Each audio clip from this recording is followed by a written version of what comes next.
What is going on, guys? Thank you so much for joining me right here on Outside the Brand. It's Wednesday, guys, and you know what that means. It's time for another episode of the AEW Dynamite post-show review. And, guys, it's November 17th, 2021. I'm your host, Phil, and this is Outside the Brand. You guys know who these guys are. What's going on, guys? How are you feeling tonight? What's going on, Phil? I'm doing good, man. AEW, you know what I'm saying? Show, as good as it always be, you feel me? So, you know what I'm saying? Can't wait to review this show. Main event was popping. So, go ahead, Loft. All right, so boom. I loved every second of this damn show. I came on this podcast trying to tell y'all that I've been trying to find that feeling I got when I first watched TNA, that like immediate interest in it. And tonight, gave I I'm gonna say this, and I don't want y'all to take this the wrong way, but I'm gonna tell you how my brain works. This show to me had my interest for longer than Full Gear did. There were two matches in Full Gear Wow. I had no interest in. There was not a match on this show tonight that I was not sitting like in front of my screen just watching intensely. I don't know why it happened tonight. I don't know why my brain decided to freaking like this show tonight, but this was the best weekly show I've seen in a very long time. So this was perfect. I'm so freaking excited to talk about this show. All right, guys. All right. Guys, I don't know if you're aware of this or not, but it's Cowboy shit day. It was Cowboy shit day tonight, y'all. As we all know, what you say, Waf? Of course.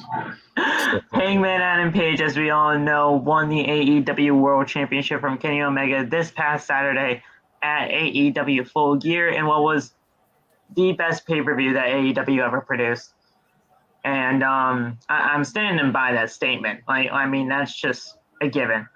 As soon as he won the championship, he declared that tonight was going to be National Cowboy Shit Day. First of all, amazing name. Amazing name for a day. I'm always going to remember the 17th of November as Cowboy Shit Day, even if he isn't the champion by next year.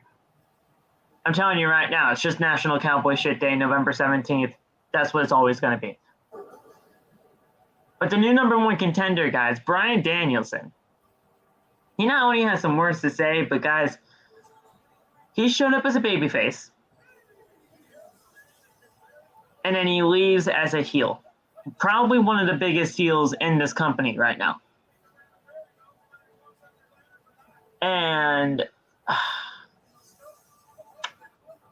we also had guys in the main event like Nate alluded to.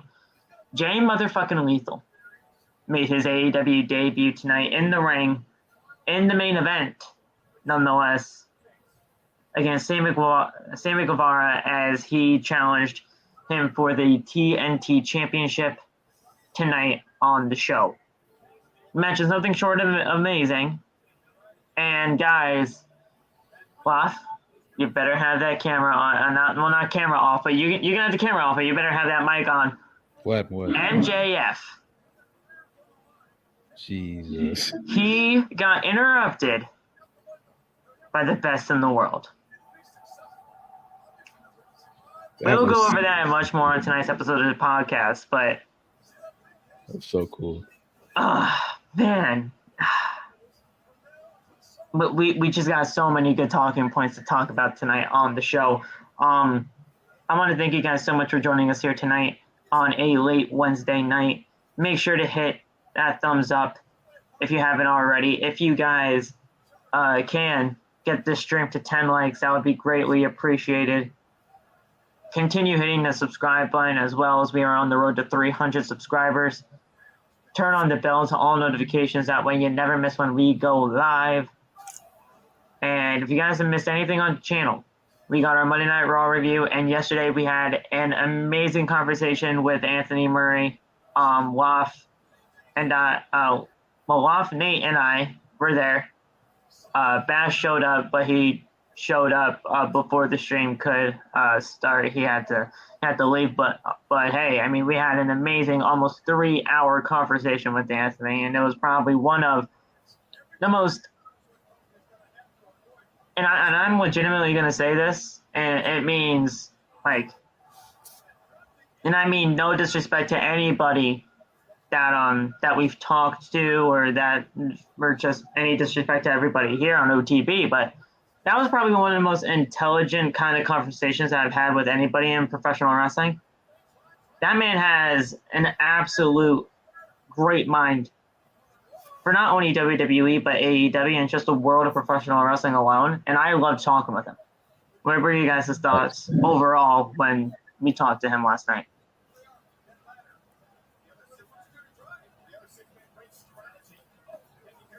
Wait, who's going? How about you can go ahead, Law. Yeah. Last night was so much more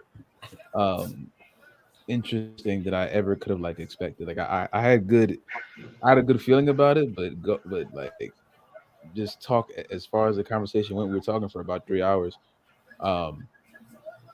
That guy has a professional wrestling mind like a few others I've met in this lifetime, and most of them I'm in the podcast with. So like he's great. I would love to talk to him again sometime. He's freaking awesome. I loved every second of that podcast we did last night. Yeah, same. Man, like, wow. that's all I gotta say is wow. Like, It was a great conversation. Man, like all of the questions that we asked him, he just like went into like crazy super detail about every single thing, and that was fantastic. Like my mind was blown last night. So yeah, still lost a few brain cells coming into this podcast. So But yeah, guys, it was a great conversation last night. So if you guys have missed that, please go check that out. You guys won't regret it. Follow us all on social media. All the TikTok links are down in the description. And if you guys want to listen to an absolute banger, I said this yesterday, and I'm going to continue saying it because it's down there in the description for you guys to enjoy. The MFN Right remix by Loft and Bash is down there, and it will always be down there in the description for you guys to go take a listen to. And like I said earlier, you guys just won't regret it. Yeah, guys, I want to talk about these 2 points. We're obviously going to go down everything in order for tonight's AEW Dynamite, but guys, I mentioned this earlier before we got on the show tonight. This was the fastest 2 hours of professional wrestling I've ever seen. Wednesday night is legitimately the night that I never want to end, because these shows continue to get better and better and better. And some of the biggest stories coming out of Dynamite tonight was not only Hangman Adam Page and Bryan Danielson, but man, MJF and CM Punk. They were in the same ring at the same time. MJF was staking his claim to become the next AEW World Champion. And then all of a sudden, CM Punk's music hits. He walks out, looks at MJF square in the face, and he just walks away after the crowd was just in awe of what was happening. I'm not kidding when I say this, guys, and I tweeted about this. I got legitimate chills seeing those two stare at each other in the ring tonight. Man, this is going to be must-see TV when they speak to each other in CM Punk's hometown of Chicago next week on Dynamite. It's going to be an amazing thing. Yeah. CM Punk and MJF. man, grab your popcorn. That's all I gotta say because that's gonna be a great match. Got young rising talent in MJF versus a veteran in CM Punk, and this is gonna be one fantastic match for the ages. So.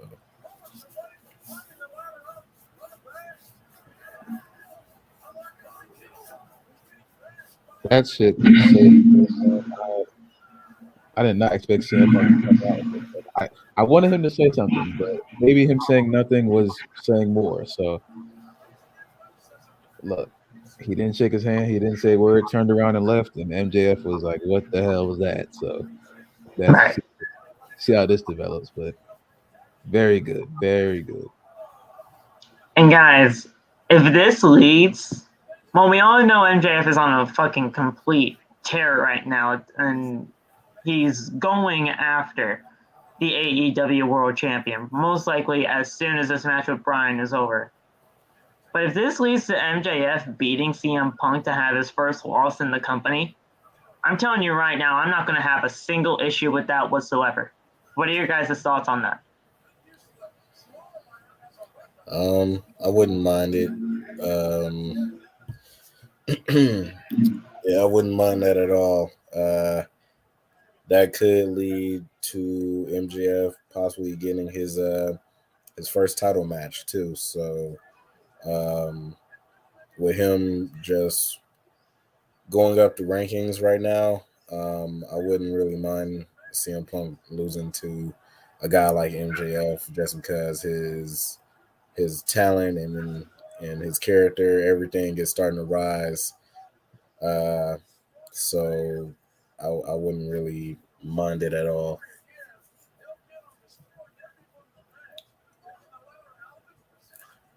Sounds good to me. Sounds You good. just want Punk to lose. Yeah, that would be nice, but that sounds good to me. No complaints here. But yeah, but yeah, like I said, if this leads to MJF beating CM Punk, I'm not gonna have a single complaint because MJF is just that amazing. But see, and the thing is, guys, like this is exactly what CM Punk has been wanting to do ever since he came back to professional wrestling. He started working with the younger guys like Darby Allin. He worked with Powerhouse Hobbs. He worked with Eddie Kingston, and Eddie Kingston was great. And I'm kind of sad that the Eddie Kingston CM Punk thing is over.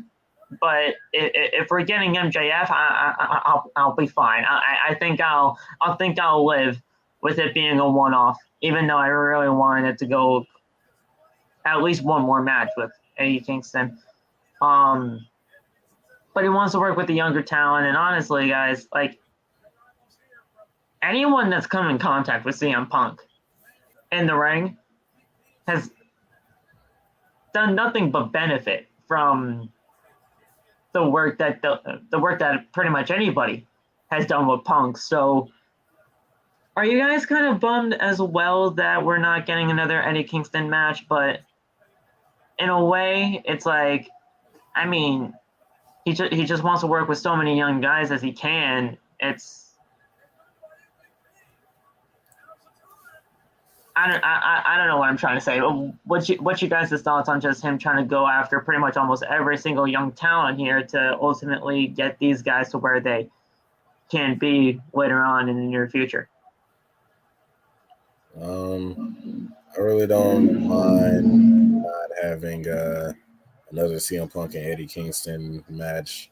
But as far as him wrestling a whole bunch of different guys and a whole bunch of newer young talent, I'm all for it because it helps the younger talent get more over because hey, you're fighting CM Punk, you get to perform, go all out against CM Punk, and you know what I'm saying, your talent, your popularity starts to rise. So um, yeah, I'm all for it. Like I'm actually glad that CM Punk is there because you get um like a whole bunch of different variety of talent against him, a whole bunch of different variety of matches, and like I said, it helps put over the other talents. So I'm all for it.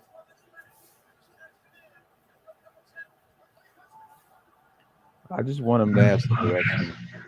That's all I've been asking. I just want him to have some direction, and it seems like um they're about to start pushing for some real direction for him. So that's all I really asked for. Yeah. Where else was I about to say?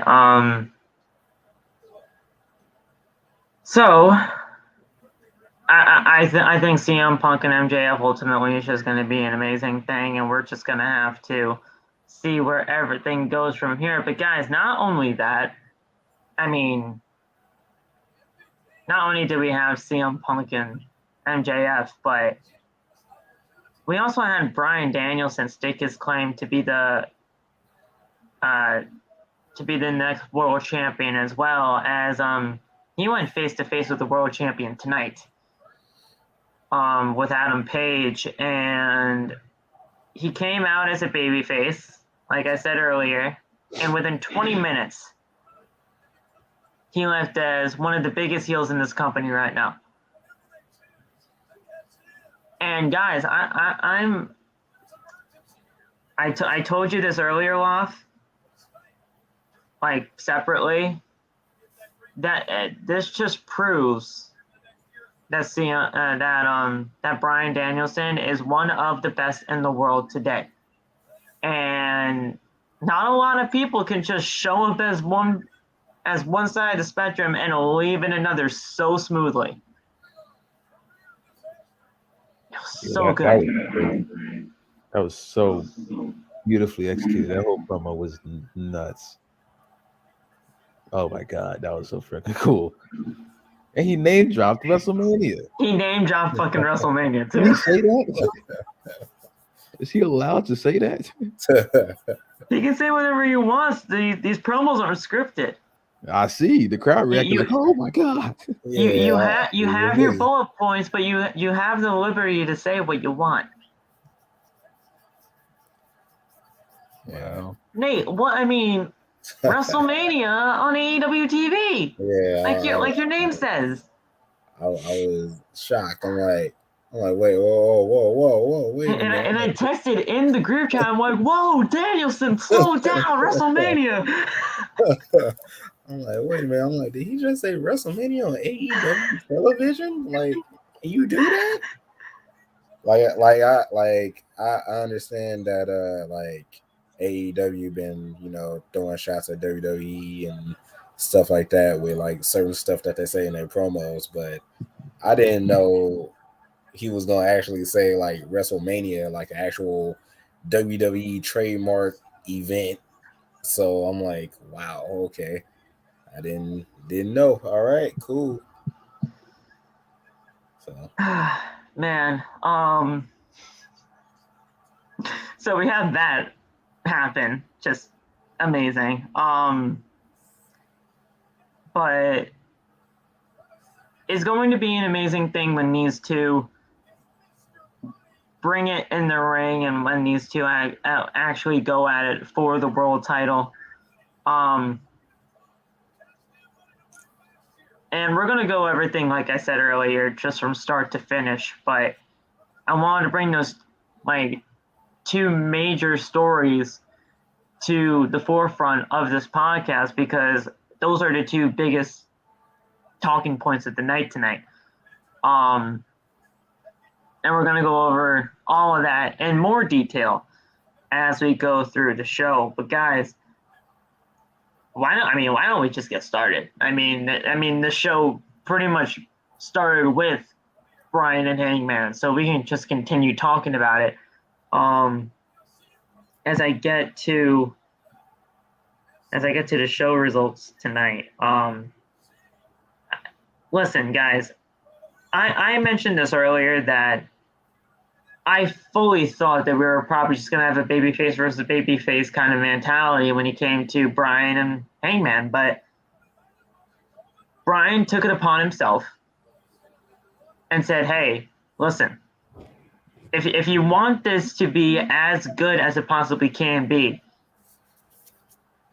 somebody has to be a heel." And obviously, as Hangman just won the championship, he's on fucking cloud nine right now.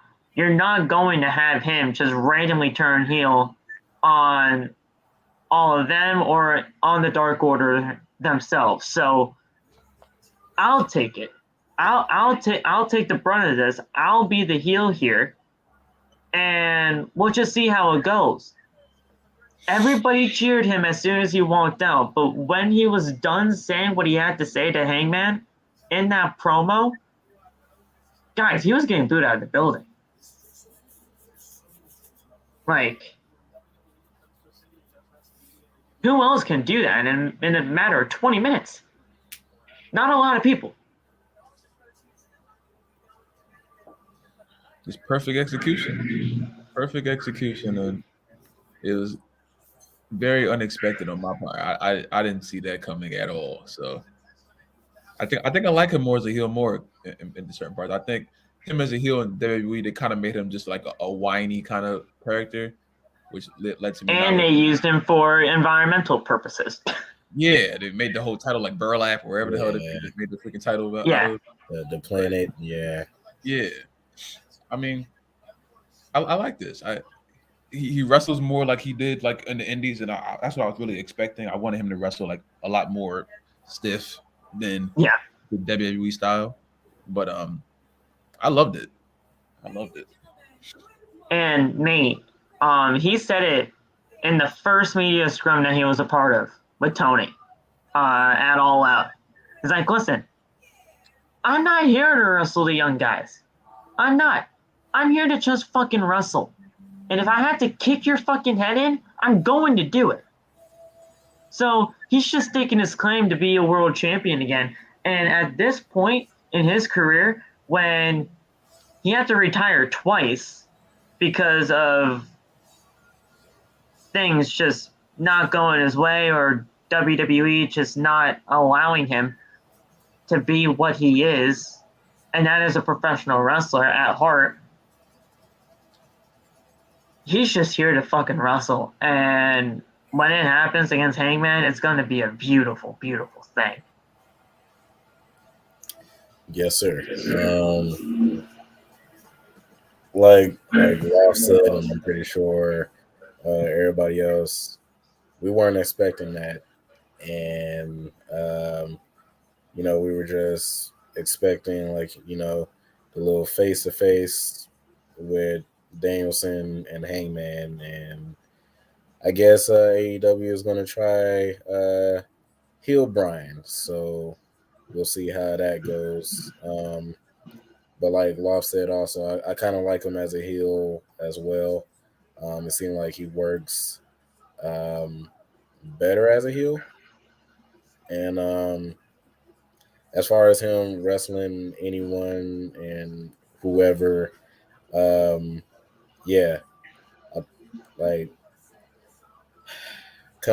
up, Bryan Danielson is going to be an AEW champion. Will he be the next one? I don't know, but it's coming. It's coming. So we'll just have to wait and see. And guys, listen. I don't know if you heard this on commentary, but before everything kind of started happening with Hangman and Page coming out, I was about to he say. mentioned Okada again. I don't know. They mentioned him again. They're playing with me, Phil. They're playing with me. They're mentioning him. They're mentioning him over and over again, and they're really trying to tease us here, y'all. And it's, I love it, but I'm like, oh my god, I want all the toys under the Christmas tree right now, but you know what? I have to wait until Christmas Day. Like once it's Christmas Day, and we finally get it. It's going to be amazing, but like I just want it now. Like, give it to me.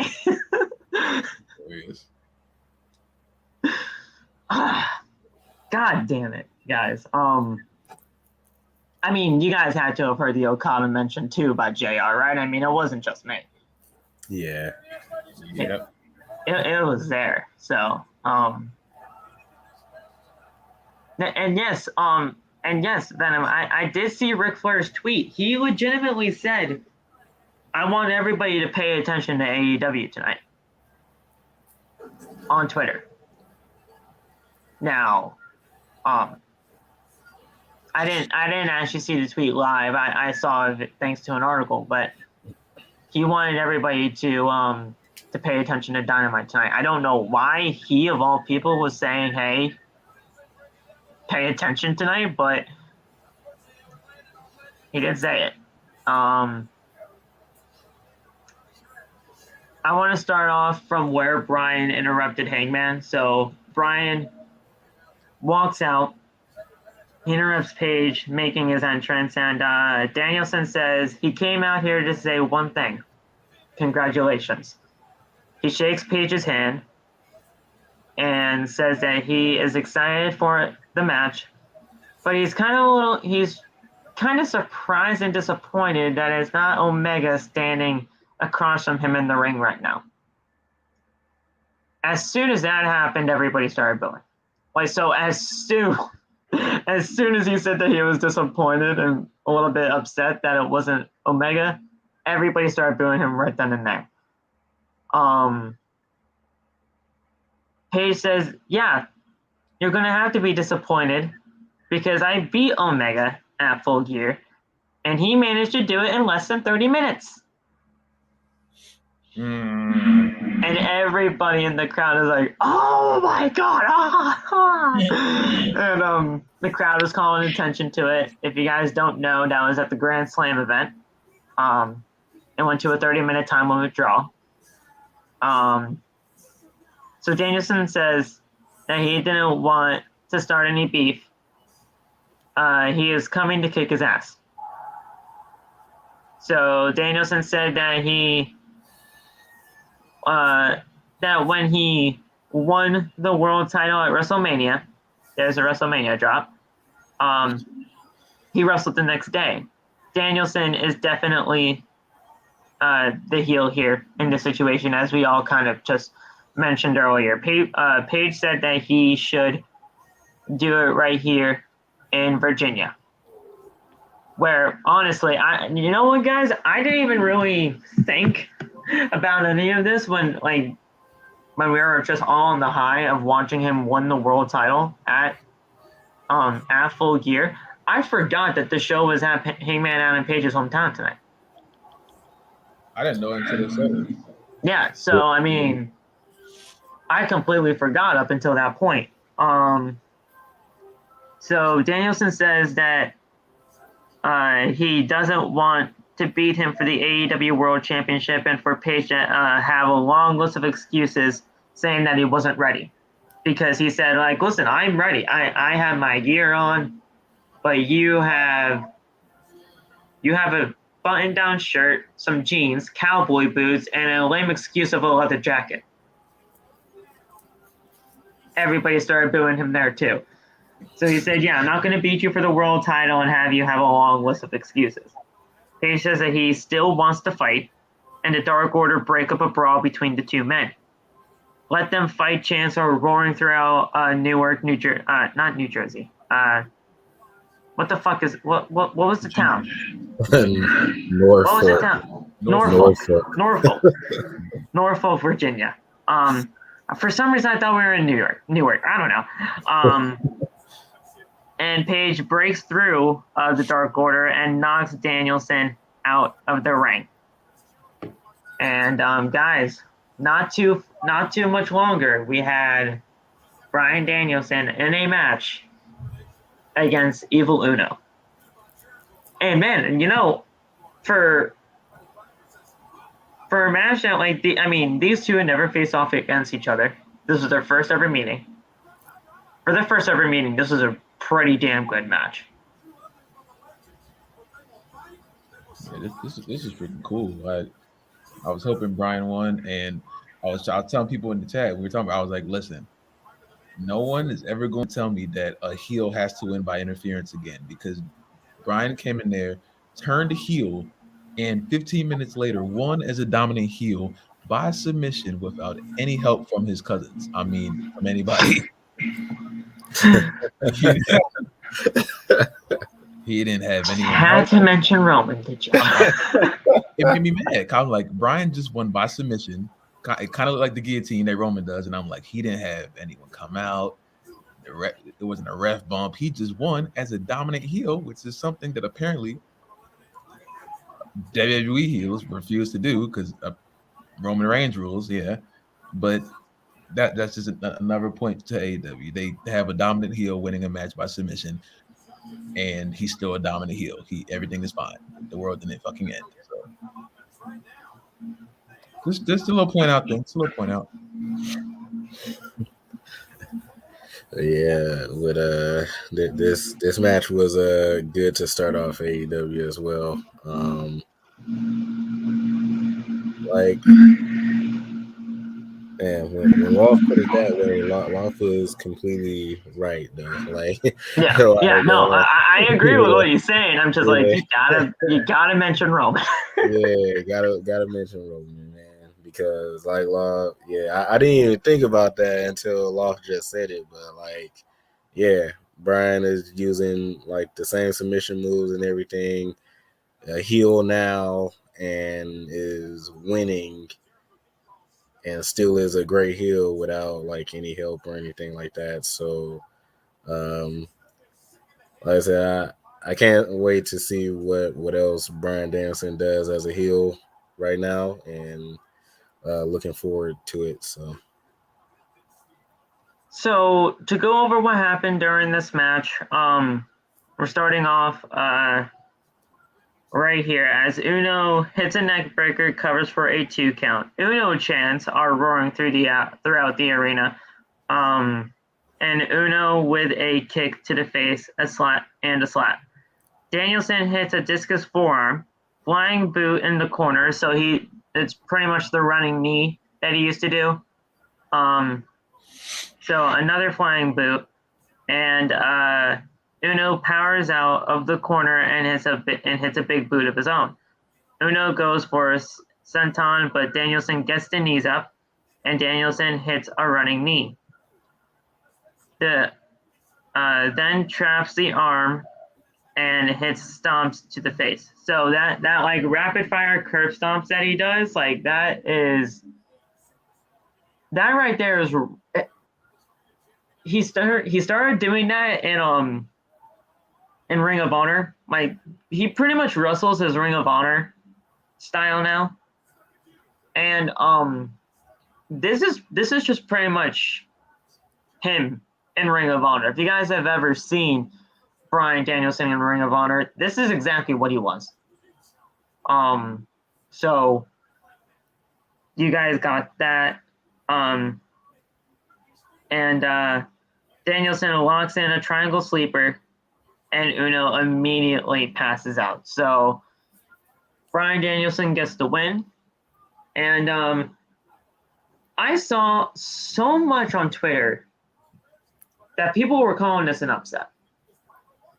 I'm like, there's no way. There's no way you're calling Bryan Danielson winning over Evil Uno an upset. But I mean, I guess to each his own. People thought that Bryan beating Uno tonight was an upset. I don't know about all that. Yeah. Seems a little much to me. No slight to Evil Uno or anything, but Bryan Danielson is damn near one of the best wrestlers in the world still.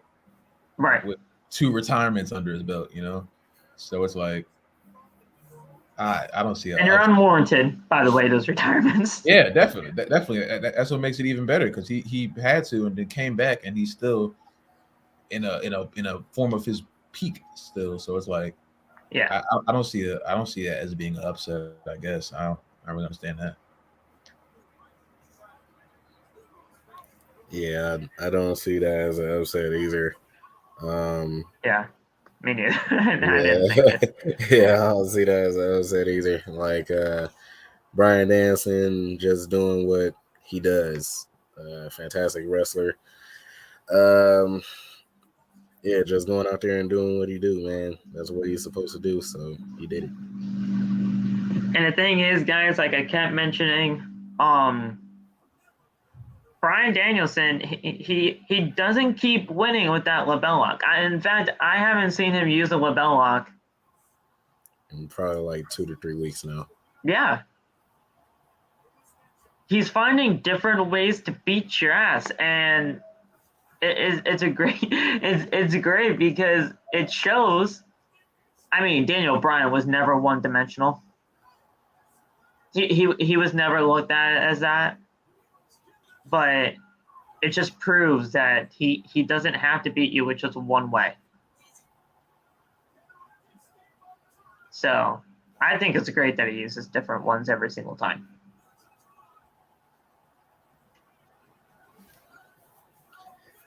Yeah, I thought that I for sure thought that he was just gonna win with the running knee, but then he turned it into the triangle.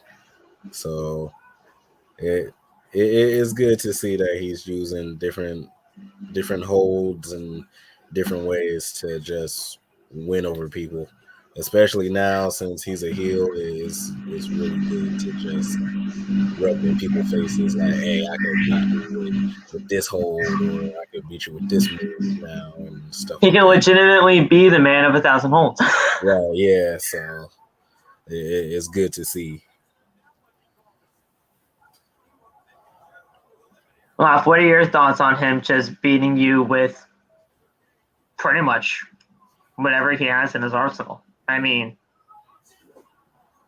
I like it. I don't want to see him win with the same move every week. You know, I know he has a plethora of moves that I haven't even seen before, so he can do it. I want him to do that move. What's it called, calf mutilation or whatever. The cattle mutilation. Yep, I was just going to bring that one up. I want to know about that too.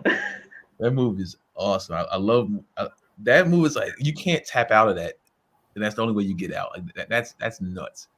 That's like that move, I believe he actually did used to use as a finisher in Ring of Honor. So I would not be shocked if the way that he is pretty much being presented right now, if he started using that over the next few weeks. I hope so. Tony Schiavone got in the ring right after the match, and he was talking to Bryan Danielson. Danielson says that he, because of Paige's behavior, he kicked Uno's head in. Until he fights Paige for the AEW World Title, he will kick every member of the Dark Order's heads in. And next week, they're in Chicago. And if his memory serves him correctly, there's a member of the Dark Order that is from Chicago. So if Colt Cabana has any he has any balls. He said if he has any balls or nuts, that's what he said.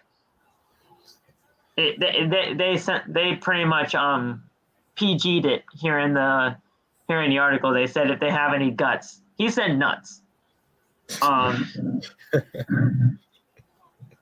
He will go to Chicago and kick Cabana's head in next week. And it was later on confirmed in the night that we are going to get Colt Cabana versus Bryan Danielson. That's been a dream match of mine for years. And we're getting it next week. Sounds good to me. Have you guys seen Colt Cabana in the ring? Very little. Very little. I haven't at all. I know that he was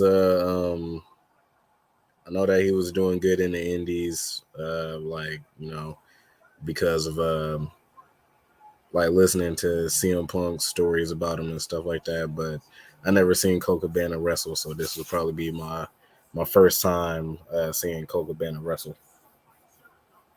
It's going to be a damn good treat. So, watch out. We had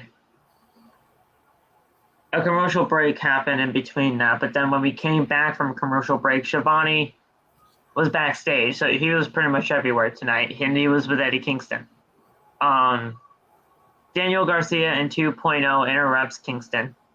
And they said Kingston always has excuses. He didn't last long with CM Punk as long as Garcia did. And Kingston says that he doesn't respect Garcia, and he knows that what they have to do. They brawl before 2.0 leads Garcia away. So I don't know. Now Eddie Kingston is just feuding with Garcia in 2.0. This was kind of like the reason where I was like, all right, so I hope this isn't over between CM Punk and he's just moving on to just some random trio. Like, I don't know. This kind of seemed very strange to me when we came back from commercial break with Eddie Kingston feuding with 3 guys, especially with 2.0. Yeah, with this, it was kind of confusing. Like before we thought that we were going to get, another CM Punk versus Eddie Kingston type thing, and all of a sudden Daniel Garcia and these two dudes just come out of nowhere and interrupt Eddie Kingston, and yeah, so I'm guessing this is what we're getting now. So just have to wait and see.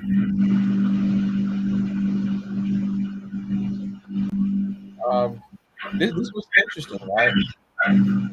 I would have definitely loved if Punk and Eddie Kingston got another time.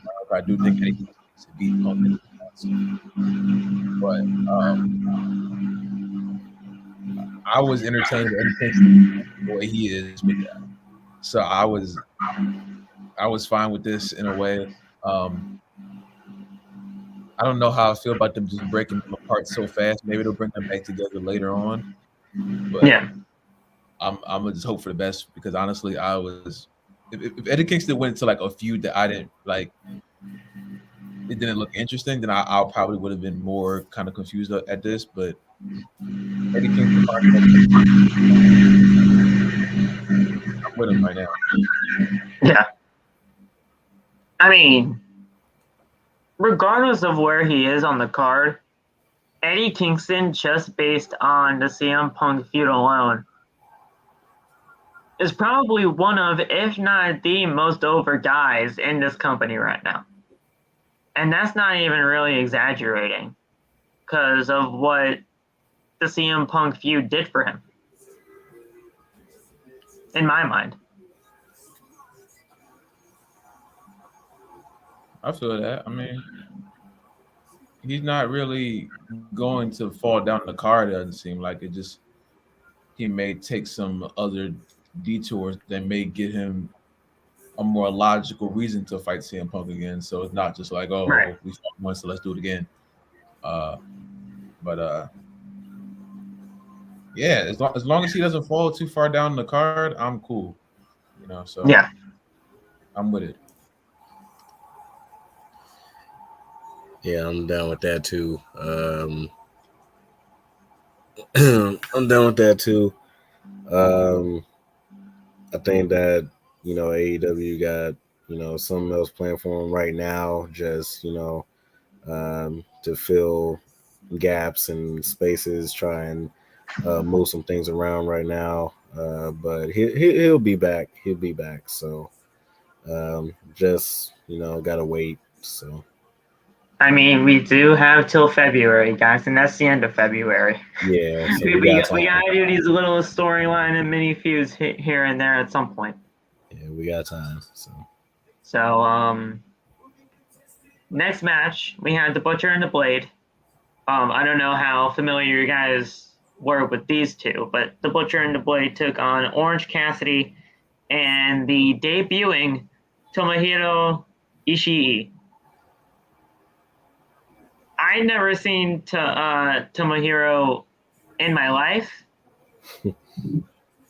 Man, this guy is absolutely fantastic. Man, I loved everything about Tomohiro tonight. And Orange is just Orange. I mean, I've always loved Orange. And Butcher and Blade, They're a very underrated tag team in this company. They worked really well with those guys tonight.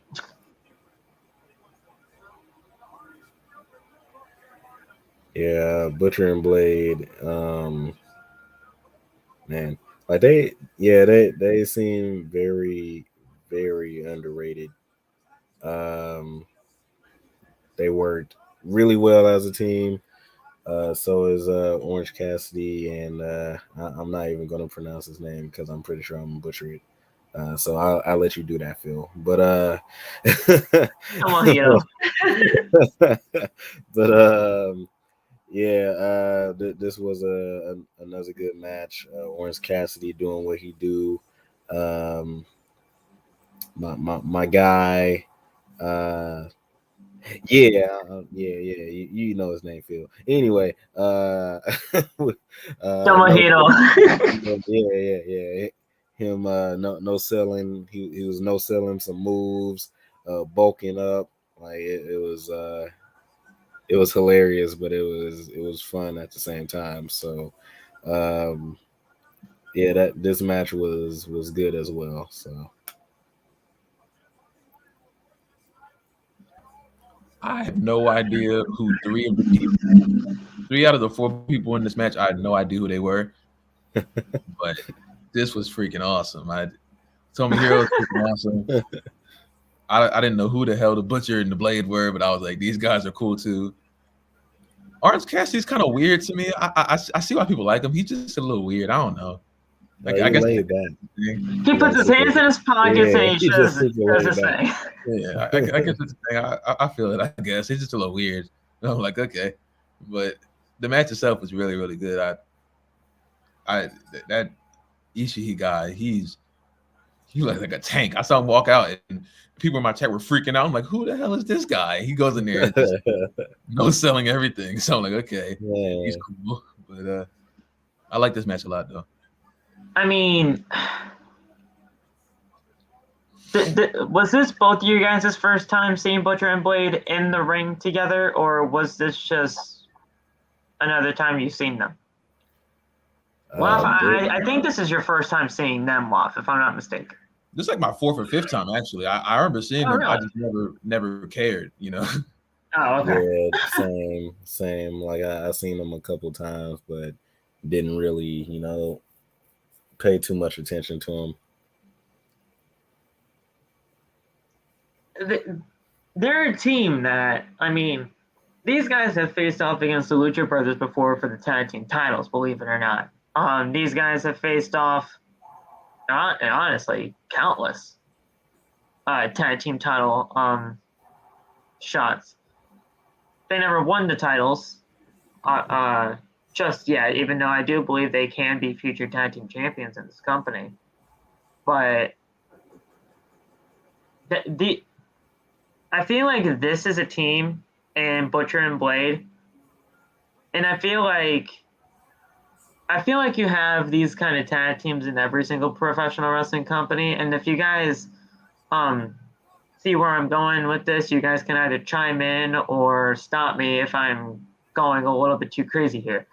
I feel like these guys are the type of tag team to where you can just plug these guys in and you guys can have a great to awesome match on just any place of the card. Whether that's at the beginning of the card, in the middle of the card, or just somewhere in the card to just slow the pace down a little bit so that we can get to the main event and get to the good stuff.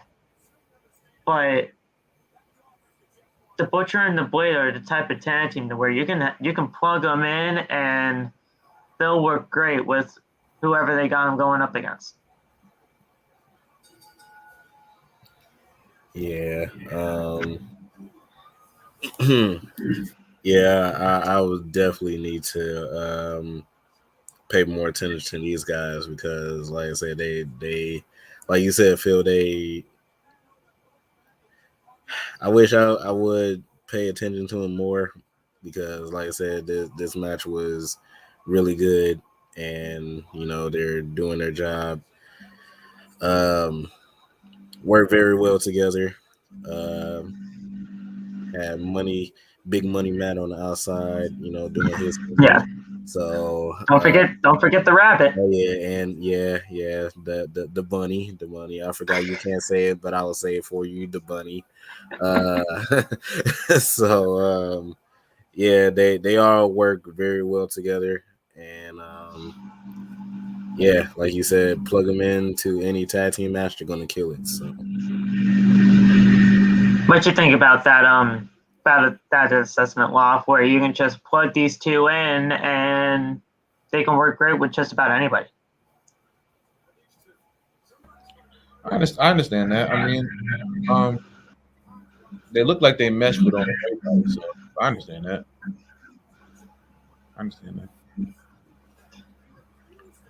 What's going on, Aiden? Thank you so much for coming on by, man. you did. It honestly kind of seems like you might be the only one in here. I don't know what happened. YouTube probably just not pushing us out. So if you guys can do whatever you can to possibly get the word out. I mean, again, we don't do this reviews, but man, I don't know what the heck's happening tonight. YouTube. Bro, we working our butts off out here, bro. Thank you, YouTube. But man, guys, to go over what happened, Ishii runs wild on both men. I'm just gonna call him Ishii. He has some strikes in the corner to Butcher. Bunny distracts the ref, and Ishii hits a German on Butcher. Romero, that's right. Fuck. What the fuck is? I just saw the man on Friday. Tony Romero. Is his name Tony? Is his name Tony Romero? No, I am. Is his name Tony Romero? Shit. Rocky Romero. That's it. Jesus. Rocky Romero. Rocky. Rocky. I'm sorry, Rocky. I'm sorry. I'm sorry, Rocky. Jesus. I was thinking of Tony D'Angelo. I'm sorry, Rocky. My God. So Rocky Romero, he so he pulls the blade out of the ring, and Cassidy does a crossbody onto Romero and Matt Hardy. Ishii hits a big lariat, then a sheer drop brainbuster, and covers for the 1, 2, 3. So Cassidy and Ishii get the win, and man, this was just a great tag team match. Ishii gets his first win on Dynamite, and honestly, as the Forbidden Door continues to creak on open, who else can we possibly see heading through that door to Dynamite later on down the line? It can be practically anybody at this point.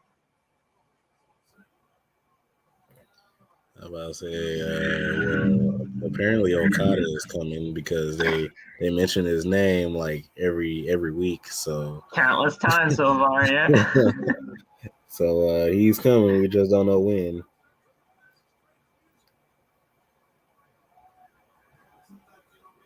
Very long.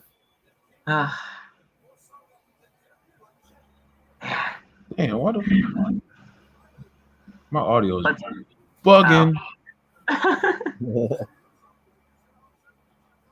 hate this shit. But yeah, man, I mean, Orange and Tomohiro get the win, and with the Forbidden Door just slowly creaking itself open, anybody could come in at this point. Anybody can come through that door and show up in AEW.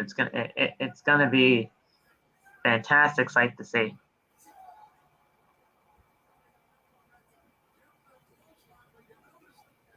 Aiden says, I would have never thought about the rest of the best friends joining K. Hey, listen, I mean, I would have never thought best friend would have ever joined Chaos either. But then when AEW made that announcement, it just opened up the floodgates for more talent to just walk through that Forbidden Door. So Like I keep saying, it's going to be a great thing to see, and I just can't wait to see what else can come from it. Guys, we had the TBS Championship Tournament quarterfinals between Nyla Rose and Hikaru Shida. This match was fantastic. And honestly, I mean, I thought this was going to be a good match. Don't get me wrong. I didn't think this was going to be a squash or anything like that. But this had me more intrigued than I expected it. Yeah, this they go off. He'll probably Go back. Yeah, but this match was good. Nice little women's tournament match, which which is good. Nyla Rose, which is another one of my picks for the tournament, won this match, which outcome is becoming greater and greater. I don't think you've chosen anything wrong so far. Yeah, wait, hold on. Yeah, I think everything is looking good so far. And then, of course, Jade Cargill and Red Velvet Friday. So, but as far as the match was really good. That spot where Nyla Rose landed on the steel chair looked kind of That was nasty. great. Yeah, that looked kind of nasty. I was like, but yeah, either way, the match was good, and Nyla Rose came out with the win. So with this win, Nate, Nyla Rose will either face off against Ruby Soho or Chris Statlander. Whoever's gonna win that is going to be absolute like. And the thing is, Nyla and Chris, that's going to be the final match of the quarterfinals, as we already know that down on November 19th, so literally on Friday Rampage, we have Jade Cargill taking on Red Velvet. And then on November 24th, which is next Wednesday's Dynamite, on the Thanksgiving edition of the show, we have Thunder Rosa taking on Jamie Hayter. And then we'll figure out where Ruby and Chris will have their match. That'll probably happen on next week's Rampage. And then we'll have the semifinals when that actually does happen. I was already wrong when they had Jamie Hayter go over Anna Jay. So right then and there, I mean, I already technically lost that, but I had everybody else go over in the first round matches. I had Shida going over Nyla in this match, but with the way that they actually did it, I was perfectly fine with Nyla going over.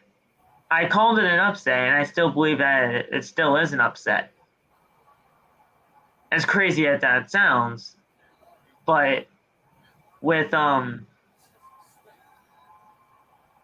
Shida getting the distracted loss by Serena Deeb, I think that was a really good way to get Nyla over the hump here and get her to the semis.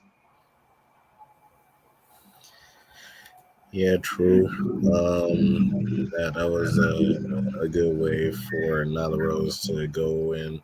Not only the distraction from Serena, Vicky Guerrero got in there too, as a little bit of a distraction. Even though she tried to run away like some girl from a scary movie and completely fell over. Yeah, it was that was funny to me. That was funny to me. I'm like, Yeah. you deserve that chair shot the way that you just ran, but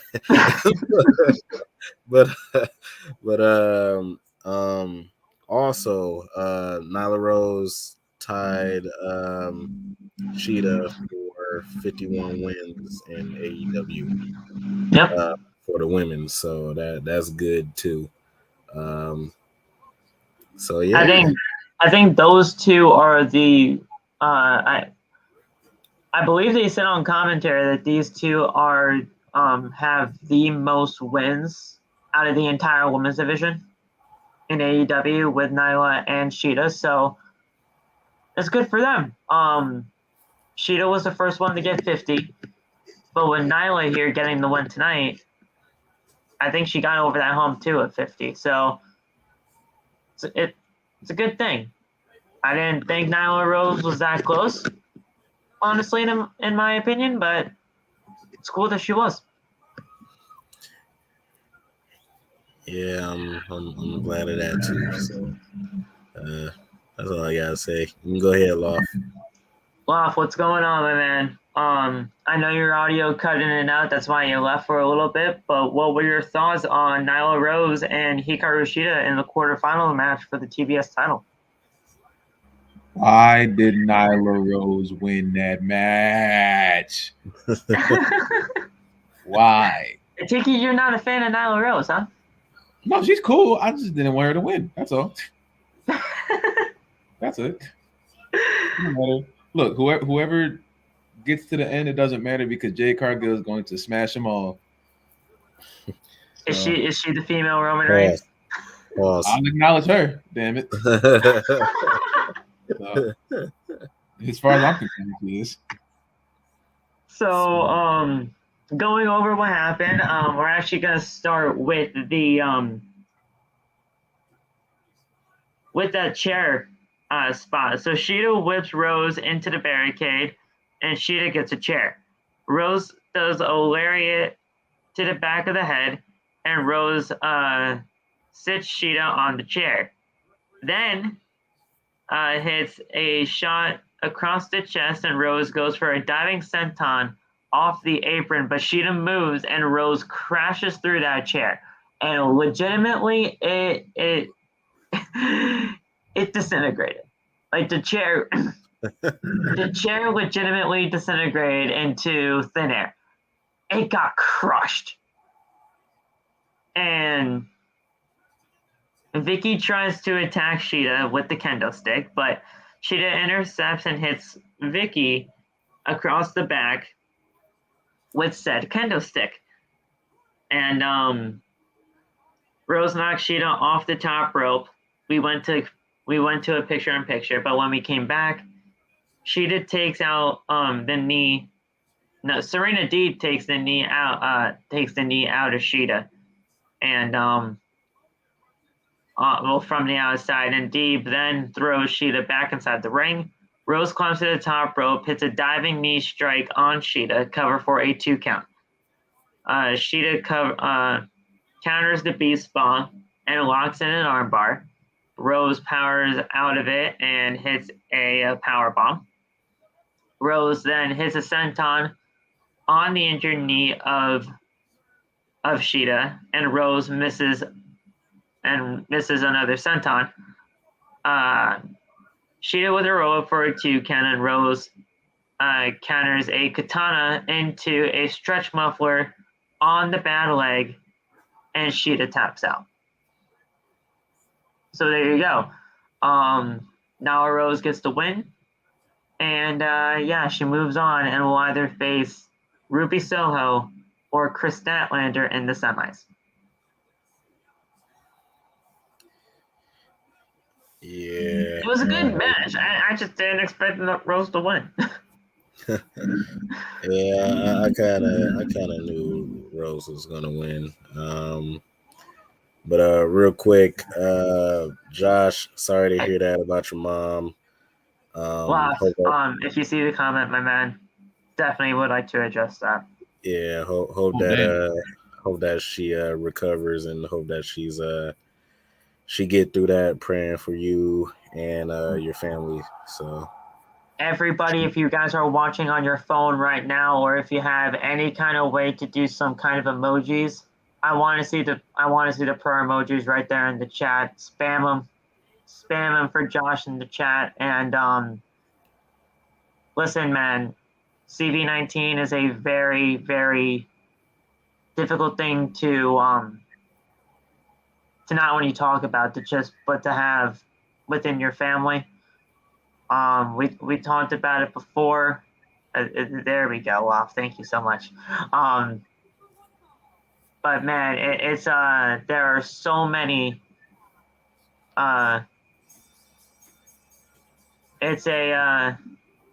It's just a tough subject. But the thing is, you guys can get through it. I know you guys can. And with that, if you need anything, like we mentioned earlier, we're not that hard to find. We're either right here for you. You know where to contact us if you guys need anything. And just by the power of the OTB family that we got here, we can get through this. So continue to fight, and yeah, just stay strong, my man. You guys can get through it.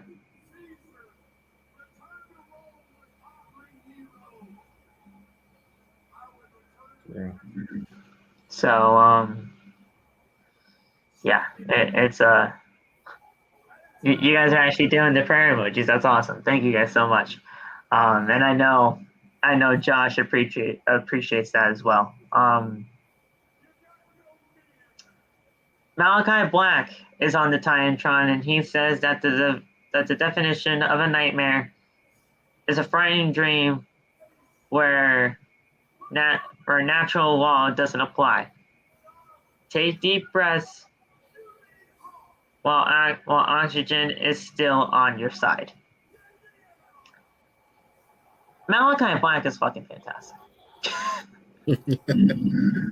I love everything that he's doing. Like, yeah, sure, these mysterious type of promos are, well, listen, I mean, they were nothing. These are nothing like what he used to do in WWE. But A, he's not doing them in some kind of random broom closet. And B, he makes these promos and then he lives them out. He lives them out on social media. He lives them out in real life. He's legitimately Malachi Black outside. So I love everything that he's doing right now. I don't know what else is going to come through. I think we're getting an 8-man tag next week on Thanksgiving edition. And I'm hoping this could finally be the end of it and we can see Malachi Black into something else. Because I want to see him in other things than Cody, to be completely honest with you guys. Because I think Malachi can do so much more. Same. I'm ready for this to be over too, with Malachi, Pac, Andrade, all of them. Yeah, I'm ready for Malachi to do something else. I still don't think that he's ready for a title match yet, unless it's like maybe TNT title, maybe. But as long as he's doing something else and like continually rising his way up, then I'm down for it. So Malachi versus Sammy? Give me yeah, that. Malachi versus Sammy, Malachi versus maybe like Orange Cassidy. You could bring out like a dark side of Orange Cassidy or something like that. Malachi versus Leo Rush. You know, you got different Malachi versus MJF, like Darby. So, you got a whole variety of matches that we want to see, and we already know that it's going to happen. So, like in the words of Phil, just give it to me. Yeah, just give it. Just give it. We all want it, so you might as well just give it at some point. But wow, if I mean Malachi can do so much more than what he's doing right now with Cody. I mean, I've loved what he's done with Cody. Don't get me wrong, but the man is super talented, and like I said, he doesn't just live this on TV. He lives it on social media. So he's just an amazing character and amazing talent. And I just hope we get to see something more after this 8-man tag next week on Dynamite. Yeah, I mean, he does deserve to get a little bit more thing at the moment. I really got more interest in the fact that these promos that he's been doing, he was doing the exact same thing in WWE, but they just had no idea how to do anything. Yeah. It's nuts how similar his last promo on SmackDown was to this one. You know, it's like you can see this, you can see the similarities, but you can see the differences at the same time. And it's like how AEW is really portraying this man to be like this ominous, scary character, and him right there.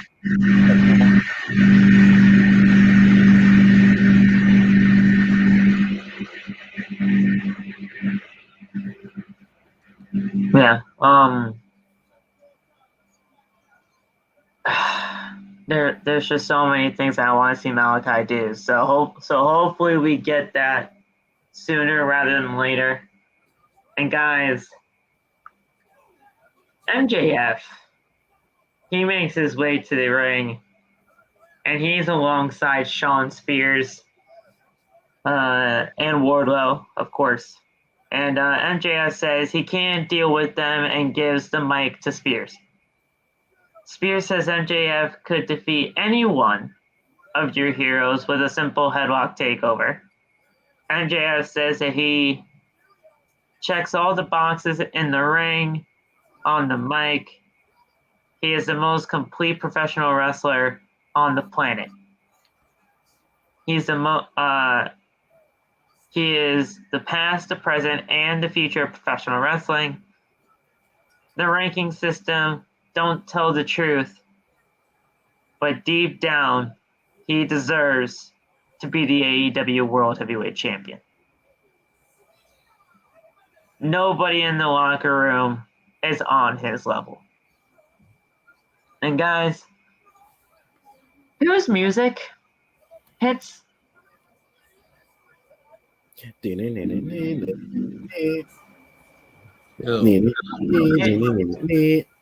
Well, I know he might not be your favorite person right now because he beat Eddie Kingston, but who is this man? You might want to say it louder for the people in the back. CM Punk walked out, everybody. That's right. That's right. Mr. Phil Brooks. How you doing, Phil? I got the same name as you. How are you? Phil. CM Punk's music hits. And he just had a little bit of a stare down with Maxwell. That's all. So just a little bit of a stare down. But I'm telling you right now, that stare down means way more than a lot of people think. And Loft, like you said earlier, you'll wish that they said something, but I'm telling you right now, like you said, not saying anything said a lot more. And we'll get a lot to say heading into next week in Chicago. So it's going to be a great thing. And yes, Josh, continue singing the song, baby. Continue singing the song. I love it. Saul in the chat. Hey, it's Saul in the chat. What's up, my boy? How are you? So CM Punk chants are roaring throughout that arena. Holy shit chants were actually almost louder. And MJF introduces himself. He says, "Hi, I'm Maxwell." And he puts his hands out for a handshake. Punk ignores it, pretty much laughs at his face, and then he just leaves the ring. And JR said, "Hey, CM Punk might not want to underestimate MJF here because he thinks that would be a huge mistake." And honestly, I can't disagree with JR because MJF is on a complete tear right now, but then again, CM Punk is CM Punk. So he's going to do whatever the fuck he wants. And when we're in Chicago next week, guys, I can only imagine the promo battle that we're probably going to have. Oh, yeah, it's about to be lit. It's about to be lit. CM Punk in his hometown of Chicago. Man, it's about to get crazy. But I'm definitely looking forward to this match. CM Punk, old school veteran, versus the new school and MJF. Oh man, yeah, this match is about to be amazing. As far as like who I want to win and all that stuff, I really don't know, but I don't care. Bro, I'm grabbing popcorn and I'm sitting in front of the TV watching this match. So, yeah. Go ahead, Loft. It's going to be a great thing, Loft. Can't wait. Hey, man. There's only one way you can go with this. And Loft is like, fuck Punk, fuck MJF. This shit sucked. No, He didn't speak. He didn't speak. I was so when Punk came out. That was great. I know MJF is going to win, and I need that in my life. I need the CM Punk fans to cry many tears.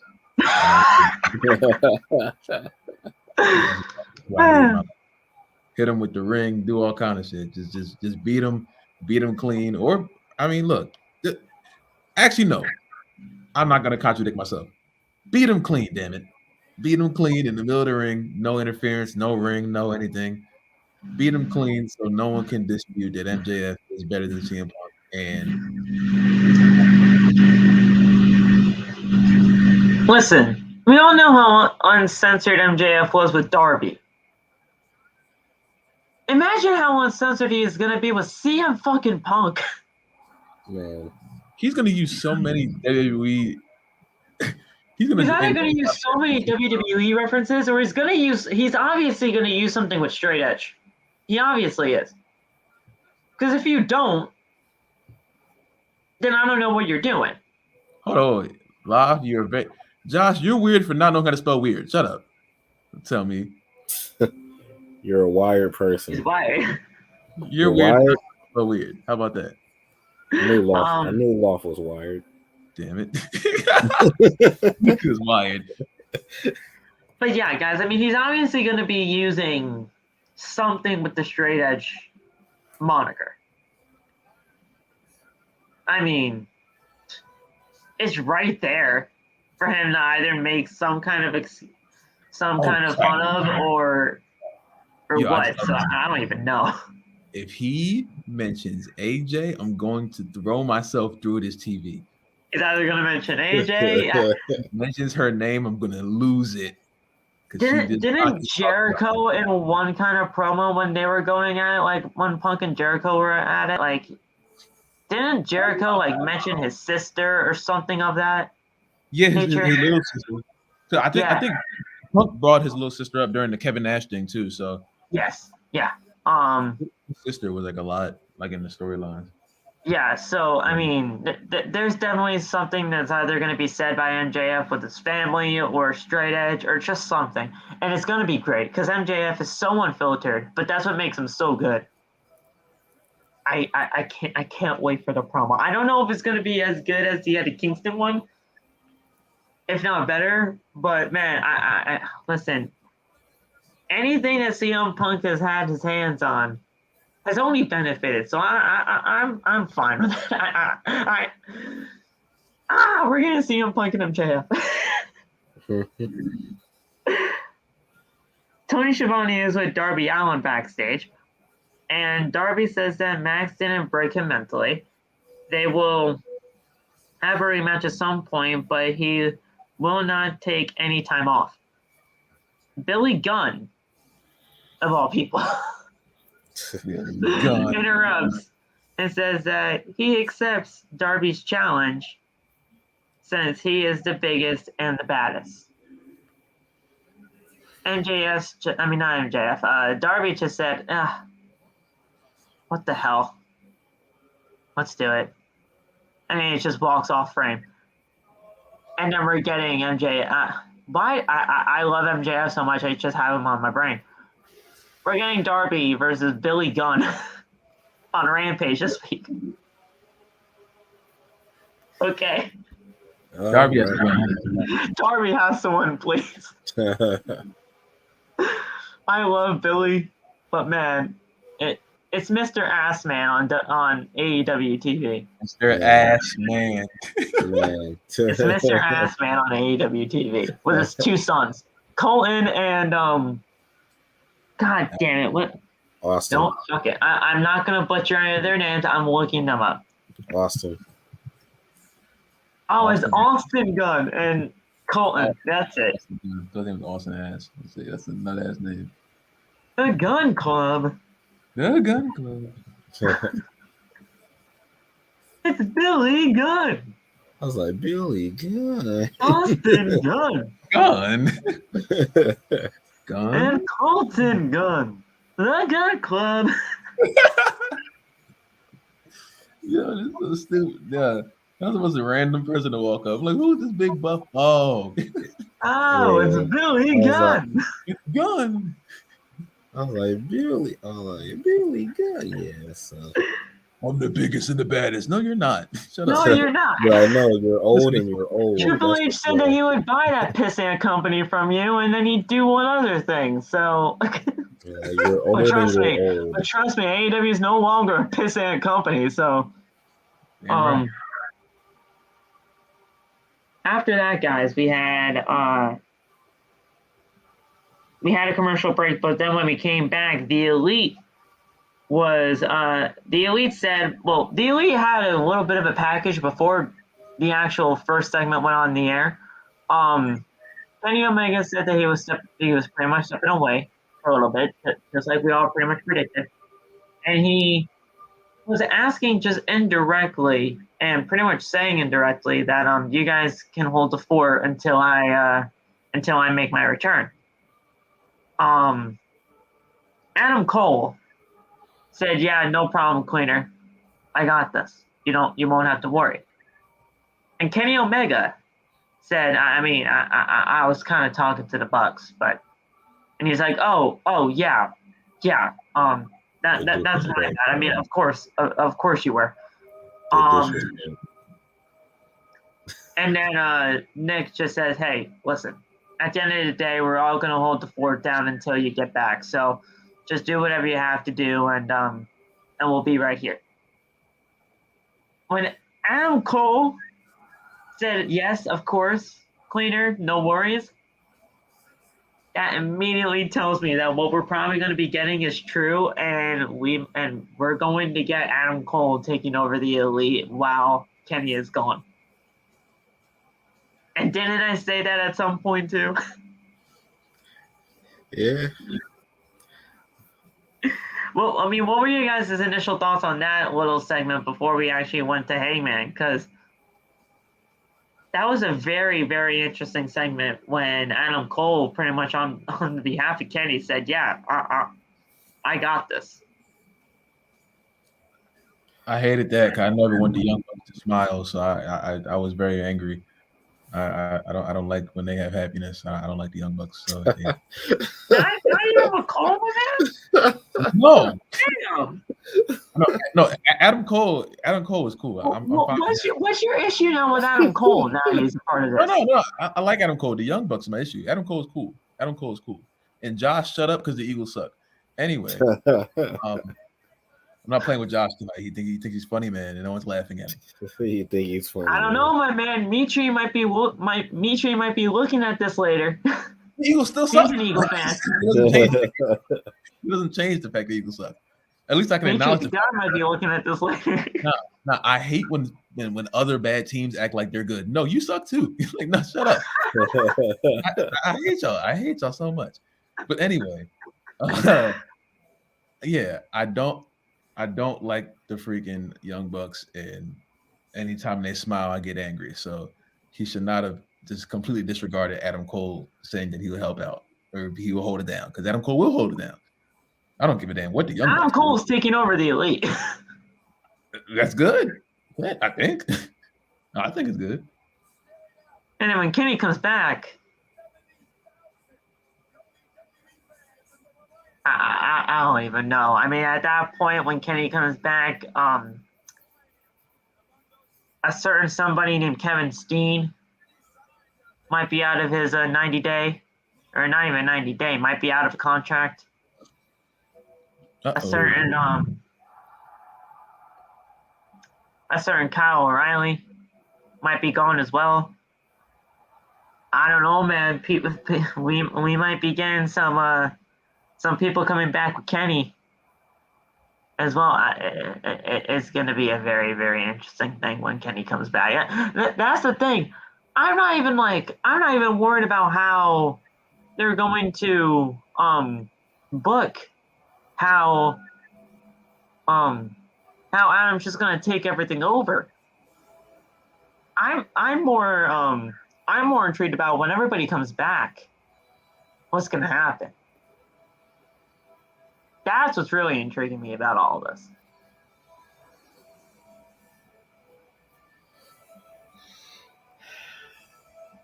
Yeah, like I don't know, like what you said, Phil. I think that Adam Cole is either gonna lead the Elite or Adam Cole is gonna break away and start his own little group. As we see, he brought on Bobby Fish. Yep.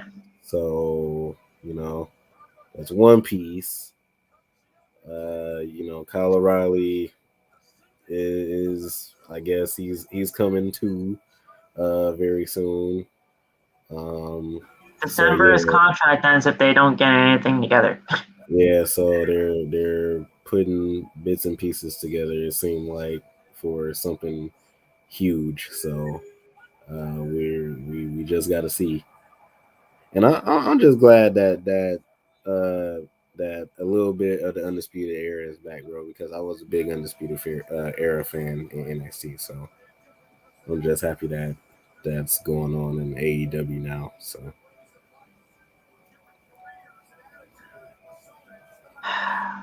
But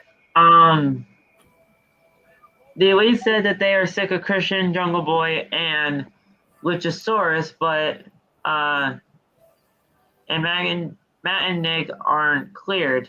The Elite will be stronger than ever, and on Rampage it'll be Jurassic Express taking on Cole and Fish. And Fish says that they will put an end to the Jurassic joke. And then it was time for the Acclaimed, there you go. Yes, sir. Taking on Dante Martin and Lio Rush. This is a really good tag match. I love the Acclaimed. I like Lio Rush and I like Dante Martin. So what else was there to really what was there to be upset about? I got 4 amazing guys in the ring and having a great professional wrestling tag match. Dante and Leo won with Martin hit with a shotgun drop kick, Bowens with a kick to the spine, and Martin with an enziguri. Martin hits a nosedive moonsault, and Rush hits a frog splash and covers for a 1-2-3. Great stuff. Great stuff in this match. Dante and Leo get the win, and it was just an overall very solid match. And again, we had something happen after the match with Team Taz, but we'll get into that. What were your guys' thoughts on this tag match? This match was really, really good. This match was really good. I believe that this was like the first real time that I ever seen the Acclaim like wrestle, and okay, it was fantastic. Like, man, I was about to say both Max and Anthony did their thing. Of course, Max coming out with the bars before before the match. Yeah. Yeah, man. But yeah, Leo with his speed and agility, crazy. Dante, I still say that Dante is going to be a great singles competitor down the line. Going to be a future champion.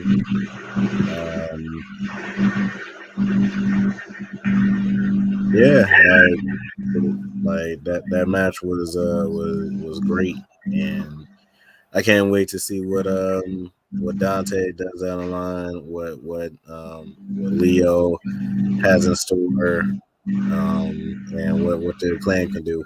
Hopefully, the Acclaim can get another tag team title match down the line too. So, yeah, go ahead, Loft. What you arguing about with Mo and Josh in the chat for? Get in here and talk about Dante Martin and Leo Rush winning this match against the Acclaim.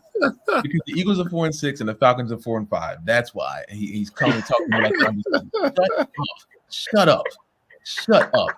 I'm getting so mad. I hate when Eagles fans talk like they're good. Shut up. Won a ring in 2017 and now you're the best team ever. Shut up. Oh my god. Jesus, I hate that. Anyway, Dante and Leo looked great tonight against the Acclaimed. This is my first time seeing Dante Martin, and that tag team match. If I didn't see the main event, if that was the main event, I would use that as like the best match of the night because that was freaking awesome. And I don't know much about Leo Rush. I know that he kept retiring, coming back, and I already had a weird feeling about him, but he can wrestle. He can wrestle. His ass off. I'm trying to get used to his name. I don't know how I like the whole rapping thing. It's like, okay. I see what their thing is. So I like it. I like it sometimes. They be shouting out bars every single night. Got little bars. Little bars. Josh, shut up. Josh, shut up. We didn't get shut out. We didn't get shut out. But not look, you stupid. Shut up. Try again. It's what happened after the match, though, guys. It's what's really interesting here. As Team Taz came out, Taz says, "Congratulations on the win. It's good to see Leo back at work." Team Taz offered a contract to Dante Martin last week, but as Leo knows, it's just business. Martin has a golden opportunity to join Team Taz, and Stark says that, listen, we're patient, but you can have a Hall of Fame career if you join Team Taz. But a mediocre one without him. This Team Taz story with Dante Martin is very interesting to me. I don't know where they're going with this. I honestly don't think that Dante will join them. Even though I think it would be a really interesting thing to do if they just said, "Yeah, fuck you, Leo. I'm joining Team Taz," and then when Darius comes back, I don't know, man. It's a very, very interesting storyline that they're doing right now with Team Taz and Dante Martin. Yeah, I don't think that Dante is gonna join either. Like I said, to me, it really don't make sense. I don't know what they're doing with this, but yeah, I don't know. Oh yeah, real quick, going back to the Bobby Fish thing. Somebody in my chat was talking about because at the end of the Bobby Fish promo, he was about to say, and that my boys and girls is you know the rest, and then Matt stopped him. Hey, you can't say that on here. One of the guys in my chat was like, "Oh, so Bryan Danielson can say WrestleMania, but they can't say that on AEW TV." Yeah, they can't say Undisputed, but he can say WrestleMania. Like, Yeah. To be completely honest, though, if I see some kind of article come out tomorrow to where Bryan was actually not supposed to say that, and Tony said something to Bryan after he got back there, I wouldn't be shocked. But then again, I don't think they're really going to do anything to Bryan Danielson. Right. But yeah, I mean, they can't say undisputed, but they can say WrestleMania. That to me kind of threw me off. But what are your thoughts on this whole Dante Martin Team Taz kind of situation? It's a very odd storyline that they have right now, like just a little bit of a mini kind of story, but I don't know. It has me intrigued. Dante Martin, I really hope they join Team Taz. They're fine. They don't need Dante Martin. This tag team match could have showed anybody that these two together are freaking awesome. They did that one sequence where, like, I don't know how you explain it. It was like they were all bouncing off the ropes in like different directions, and they were just like, completely, I'm like, what is happening on my screen? I didn't know. I never saw anything like that with like two people. I saw it with one person. I never seen it with two people at the same time, and they're just like not running into each other. That was freaking awesome. So I'm like, okay, they just pulled that off and won the match. There's no reason why he should leave the team he just won. Do what? He can actually win a tag team. Rush. He doesn't have. I don't know what he's gonna do with Team Taz because it's just a stable or a small. So, we need to stay. Yeah. And guys, we saw our favorite guy out of Team Taz tonight, y'all. Great value, Biggie. Well, Powerhouse Hobbs is always a joint. It's always a thing to say. But we saw our boy Hook. Hook.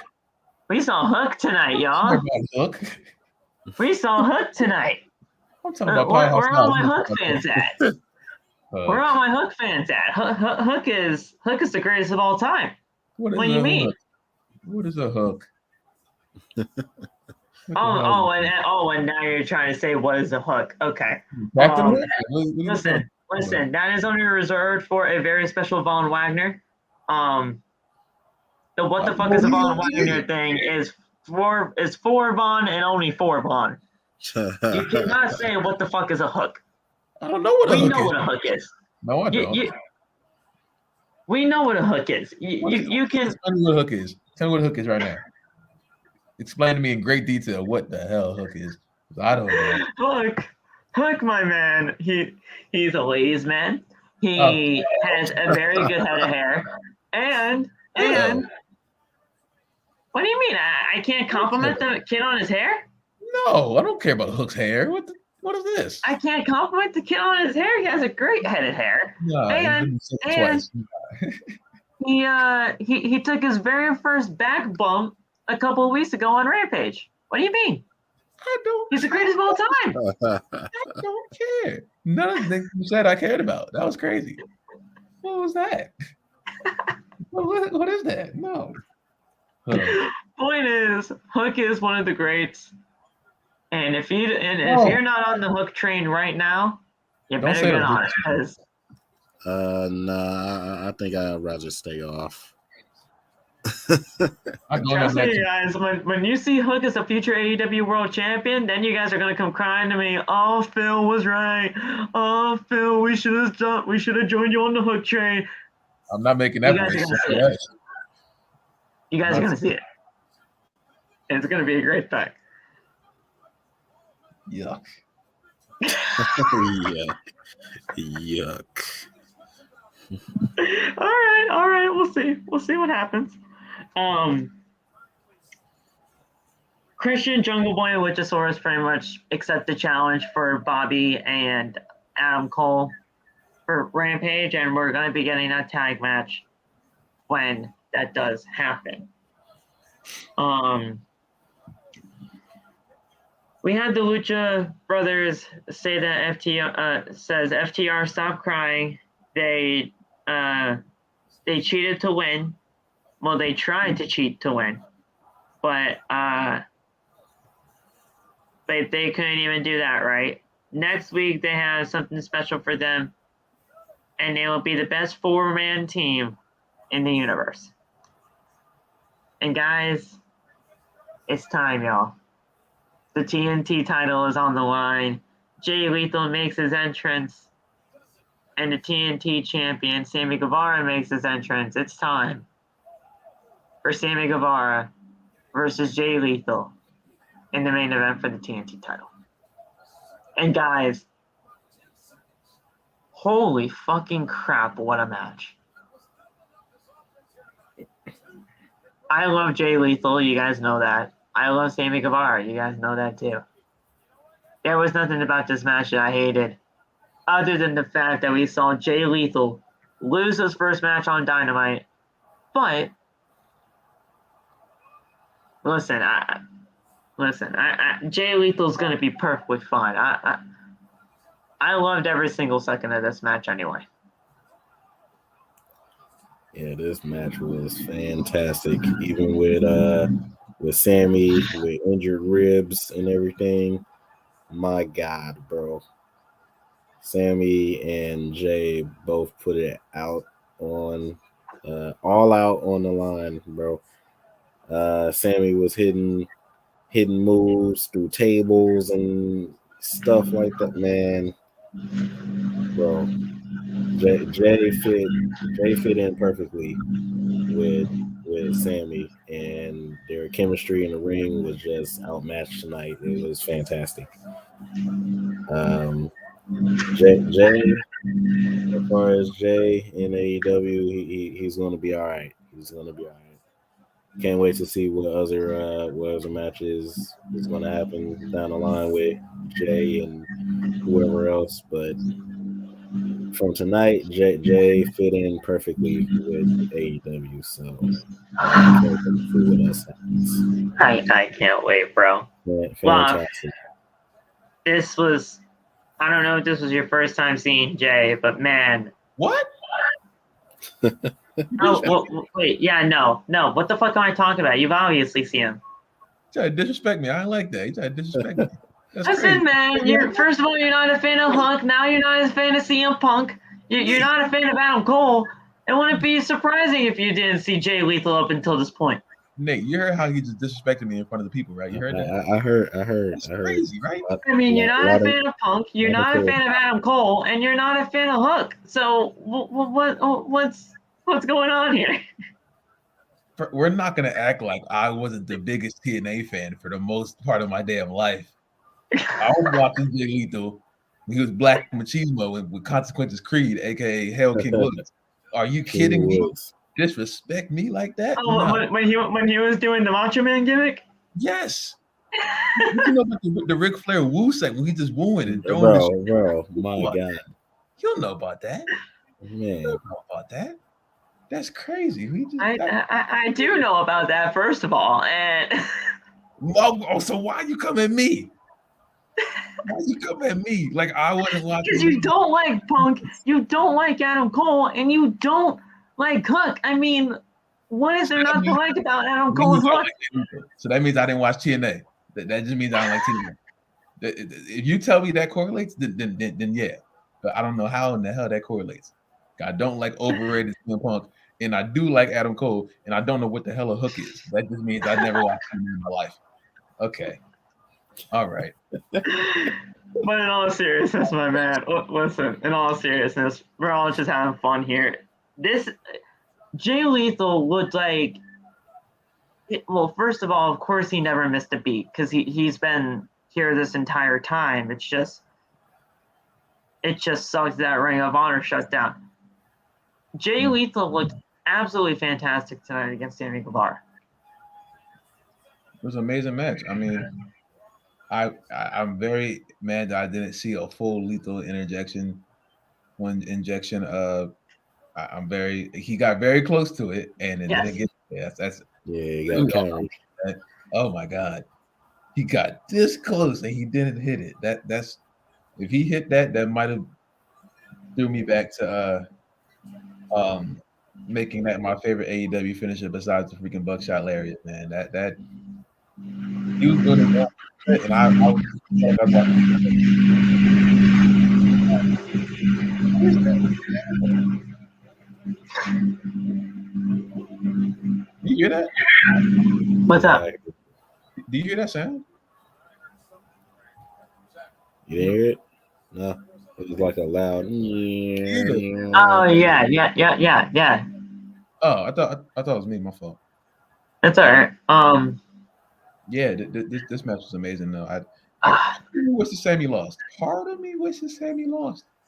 The thing is though, with the way that Sammy was selling his ribs, I'm like, if they actually pull the trigger, I would not have been mad. He should have like speared him like 4 times and then just won like that. If you speared him like 4 times, you just won the match. Yeah, like. So let's pick up from the picture-in-picture, because Sammy Guevara gets back in the ring after he was checked by the doctors during the break with the rib injuries. Strikes back and forth, and Lethal goes Lethal with a kick to the ribs. A big row of press by Lethal, and Guevara hits a Spanish fly right after that.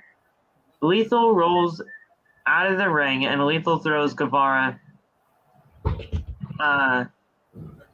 He dives onto Guevara, but catches him and hits a brainbuster. Looked fantastic. Guevara with an elbow, forearms to Lethal, onto the timekeeper's table. And then a high knee. And Guevara climbs to the top rope, goes for a swanton through the table, but Lethal moves, and Guevara crashes through the table. Fantastic. It was like it fucking sucked, but that was awesome. Fantastic. Back inside the ring we go as Lethal goes for an elbow drop from the top. Guevara counters into a pinfall, covers for a 2 count. Guevara then with a super kick, and Lethal sweeps the legs. Front slam, cover for a 2 count. Which when he did that front slam when he was like sweeping the legs, that was very innovative. I've never seen Lethal do that before, so that was kind of sick. Like he swept the leg, but he did like a front facing like face buster to him. Looked awesome. I like that move by Jay Lethal. Maybe he has done that before, and I just haven't seen it in a while. But that was great. Once he does that, it was a 2 count for the cover. So Lethal goes for the figure 4. Guevara goes for the ropes, but Lethal drags him back inside the middle of the ring. So very great ring awareness there by Lethal. Guevara finally gets to the ropes, and a fight forever chants for roaring throughout the arena. At this point, guys, it was 5 minutes left until the show ended. So right there, you know at least how many minutes this match has been going on so far. Guevara with a high knee and goes for the GTH, but the ribs give way. Guevara hits a high knee, another high knee by Guevara, and then he actually does hit the GTH and covers him for the 1, 2, 3. So yes, and still your TNT champion, Sammy Guevara. The Inner Circle runs down to celebrate with Sammy. Dynamite goes off the air with Sammy and Lethal shaking hands and raising each other's hands afterwards, with the Inner Circle and Jay Lethal pretty much standing tall as the show fades to black. This was a great episode of Dynamite. The only thing that I don't like here is that Jay Lethal kind of lost, but like I said earlier, I would have had a time limit draw. That way Jay Lethal wouldn't have to suffer his first loss, and that way Sammy wouldn't have to suffer a loss. With the time limit draw, the champion would have had to retain the title. But I get it. If Jay Lethal wanted to put the young kid over in Sammy Guevara, I don't have a problem with that, because it's Jay Lethal. He can do whatever he wants. But regardless, I think he's going to be fine. And wherever he goes from here, I think it's going to be great regardless. So I'm fine with everything that happened here. I don't know where he goes from here. Yeah, that's where I want to know. Yeah, same. Like I don't know where Jay or Sammy goes from here either. What I need though, hopefully AEW can make it happen. What I need is for AEW to sign Ric Flair so that way we can get a rematch of the Woo battle from TNA. I need it to happen. You want Ric Flair versus Jay Lethal. I need it to happen. The woo, woo, woo. I need that to happen. Now that's raw. That's raw right there. I like that. Yeah, that's raw. Like I don't want to see Ric Flair in the ring in 2021. Like I'm not saying like actual wrestle. I just need the Woo battle. That's all I need. I just need the Woo rematch. Ric Flair was supposed to be in AEW. It was supposed to be Andrade's manager, but imagine if Ric Flair came in to be Jay's. Oh yeah. And they just did a Woo battle every single week as client and manager. That is all. I don't know. I don't know where Sammy goes from here. I don't know where Jay goes from here, but I can't not trust in Tony Khan and what he's been doing so far. So I'll be fine with it. But guys, I don't know if you knew this or not, but another group of 2 people were backstage tonight. They didn't make an appearance on the show, but they were also from Ring of Honor. Did you guys hear about this? Yes. Yeah. The Briscoe brothers were backstage. Interesting. And nothing happened. Nothing happened. I mean, when were they supposed to come out tonight? Like after the Dante and Leo match? Like, well, yeah. Well, that's the thing. I don't know where they would have came out either, but it's very interesting that they were backstage. right, so maybe something was in the works. Yeah, checking some things out. Maybe Jay invited them. Said, "Hey, listen, just watch the show. See if you're after the show. See if you're down with anything. And if you are, I don't think Tony will have a freaking problem meeting with you afterwards. So I don't know. It was just very interesting to see that the Briscoe brothers were backstage at Dynamite tonight.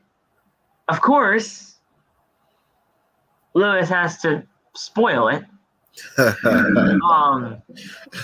was in the chat. He was just like marking out, saying that the Briscoe brothers are here. I'm like, yo, first of all, what's with the spoiler? Because I thought with them being backstage, I'm like, all right, with 2 names being backstage, somebody's making their debut tonight. But then he said the Briscoe brothers were backstage, and I'm like, no, why? Why? Why spoil it? And he's like, no, I'm sorry, bro, I'm sorry. And then you're like, no, it's okay. It's just usually when it comes to Dynamite and it's something like some people are backstage, like, I want to be surprised, you know? But he's like, yeah, no, I'm sorry, bro. I'm like, it's all right. Honestly, it didn't really work out anyway. They didn't even. Phil was pissed. They didn't even show up. They didn't even show up. What the fuck? You're like, what on the in show. the world? But like, they're going to show up at some point, I hope, and I feel they're definitely going to show up. But man, yeah, the Briscoes is going to be really fun in AEW. Oh yeah, one thing that I want to point out besides the Briscoes, going back to the Jay Lethal and Sammy Guevara match, Tony Nese was in the audience. So do you guys think? So you guys think that Sammy Guevara is next opponent is going to be Tony Nese, or you think that Tony Nese is going to be doing something soon, or? Well, Tony Nese is a part of AEW. He signed with the company a couple weeks ago. I wouldn't mind if Tony Nese was the next guy for Sammy. I think they'd have a great match. Yeah, I know he's been in Dark. Yes. He's been on Dark countless times, and yeah, I mean, I wouldn't mind that at all. What's your thoughts, off? I saw Tony Nese for the first time. I don't know if it was 205 Live, or it might have been before 205 Live was even a thing. I know it was WWE television.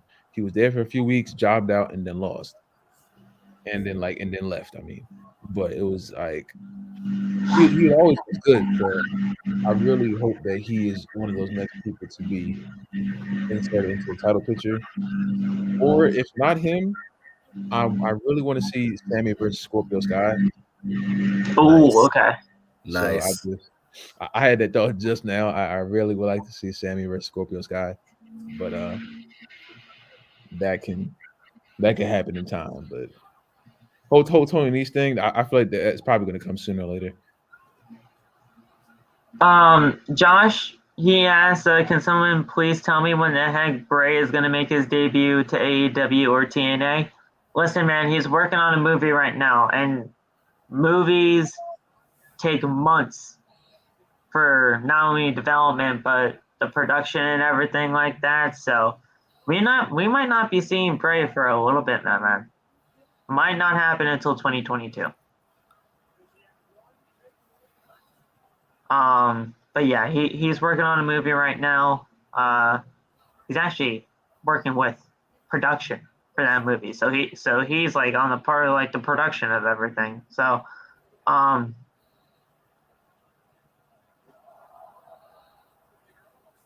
yeah, that's where he is.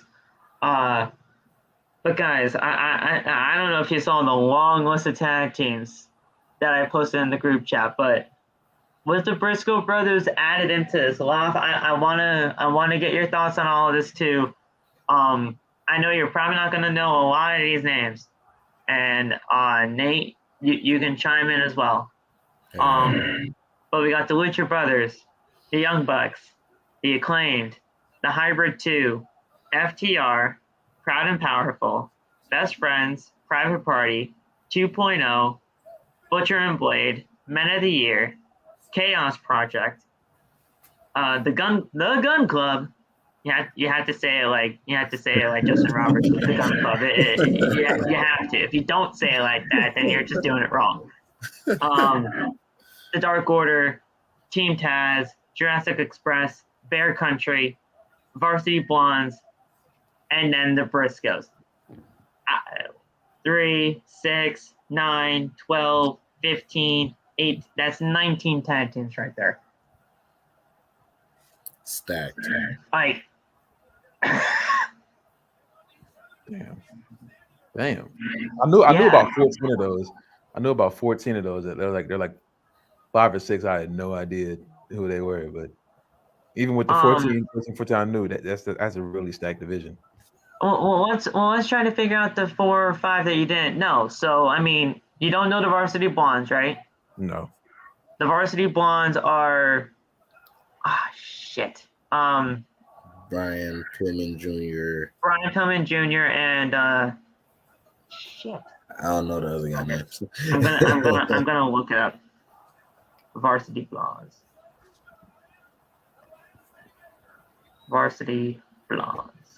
There they are. Brian Pillman Jr. and let's take a look at this. Griff Garrison, I mean. So, they're both a very good tag team. So, there you go with that. Bear Country. I mean, I don't think you've seen Bear Country Loft. Were they on the show last week or week before? I feel like I've seen them recently. I'm not sure. I feel like I heard their name recently, and I don't know why. It's probably because I've been talking about them at nauseam. So Phil was talking about them last week. I've been talking about them for weeks now, saying that they should be used more. Okay. Here, I mean, I can show you guys a picture of them just to see, if you guys have actually even seen them. Fair Country AEW. There they are.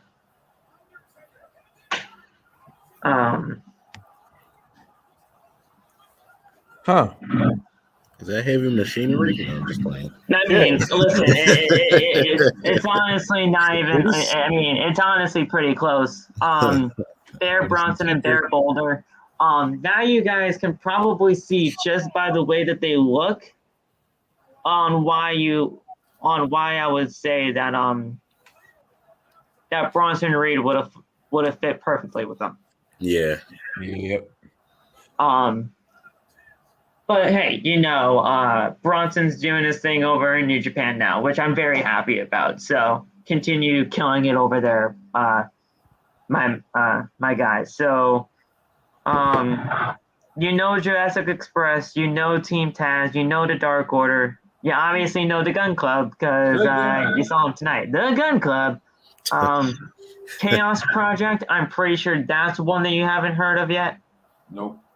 Chaos Project. I'll take a look at those guys for you.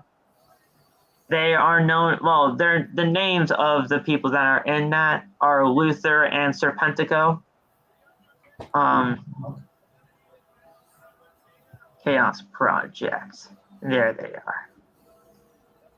Let's take a look at the image. There they are, right here. Oh yeah, those guys. So Luther is the one with the finger pointing to the head, and Serpentico is the masked guy. I like Homeboy's mask. I like that. They're honestly a very good tag team, especially Serpentico. Serpentico's fantastic. Yeah, Luther's just a freaking madman. Yeah, I seen them wrestle here live when I went to the AEW show here in Milwaukee, and I forgot who they were wrestling, but they put on a good show. Men of the Year, you guys have seen them before. That's Ethan Page and Scorpio Sky. And Scorpio. Yes. Butcher and Blade, we saw them tonight. 2.0. They were with they were in the segment with Eddie tonight. Yeah. Private Party, that's Isaiah Cassidy and and those guys, a part of the Hardy family office. Mm-hmm. Best Friends, that's Chuck Taylor and Trent Beretta. With Orange Cassidy and them, so yeah, Trent Beretta. I haven't heard that name in a while. Jeez. I know, right? Beretta. Yeah. Best Friends. Yeah, they're the Best Friends with Orange Cassidy. Proud and Powerful, that's Santana and Ortiz. Yeah. FTR, the Hybrid 2. Is that one you haven't heard of yet? I have no idea who they are. TH2. All right, let me take a look at that one for you then. TH2. Wait, isn't that the tag team with the dude that come out with the with like the baseball cap on and stuff? It's Angelico and shit. It's Angelico and Jack Evans. Yeah. It's these guys off. Yeah. They give me like MSK vibes. Yeah. It's Angelico and Jack Evans. You've definitely probably heard of Angelico before. I've seen them both before. I don't know where. I've definitely seen them both before though. Probably Lucha Underground. That's it. Okay. All right. Yeah, they were definitely well known on Lucha Underground. Okay. Before that kind of shut down and the season had to end. then we obviously know the Acclaimed, the Young Bucks, and the Lucha Brothers. So, hey, I mean, honestly, you knew a lot of those tag teams, and with the pictures that you've seen, I feel like you can get behind the people that you haven't seen just yet. Yeah.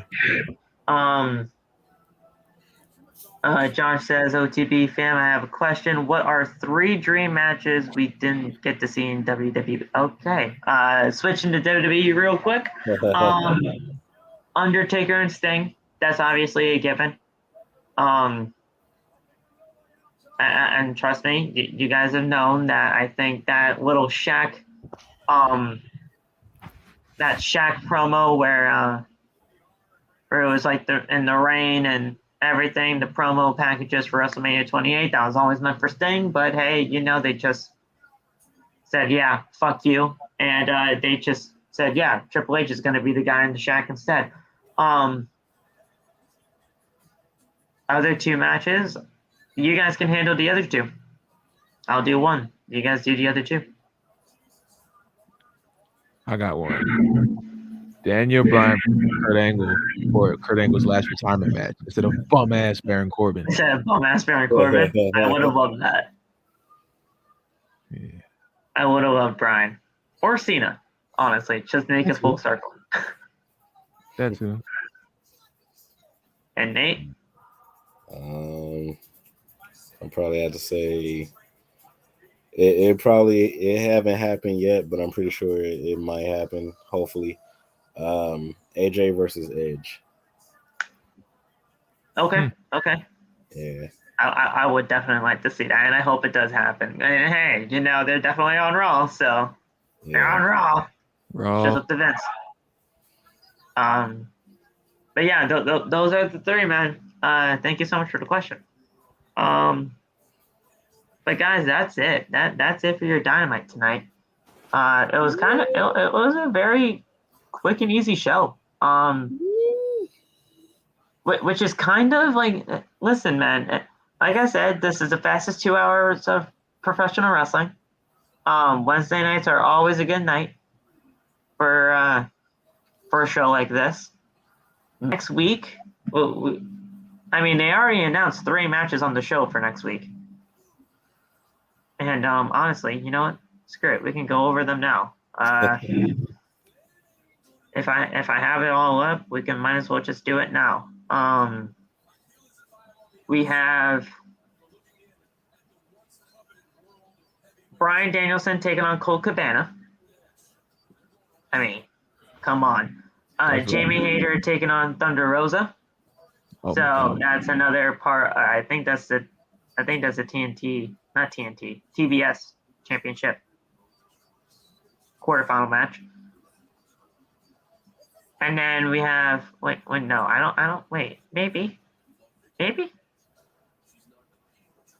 I've got to look it up now. That has to be Jamie and Thunder. Yep. Yeah. So that's the TBS Championship. And then we have Cody, Pac, and the Lucha Brothers taking on Andrade El Idolo, Malachi Black, and FTR. So those are 3 matches already announced for the show. And this is their Thanksgiving special.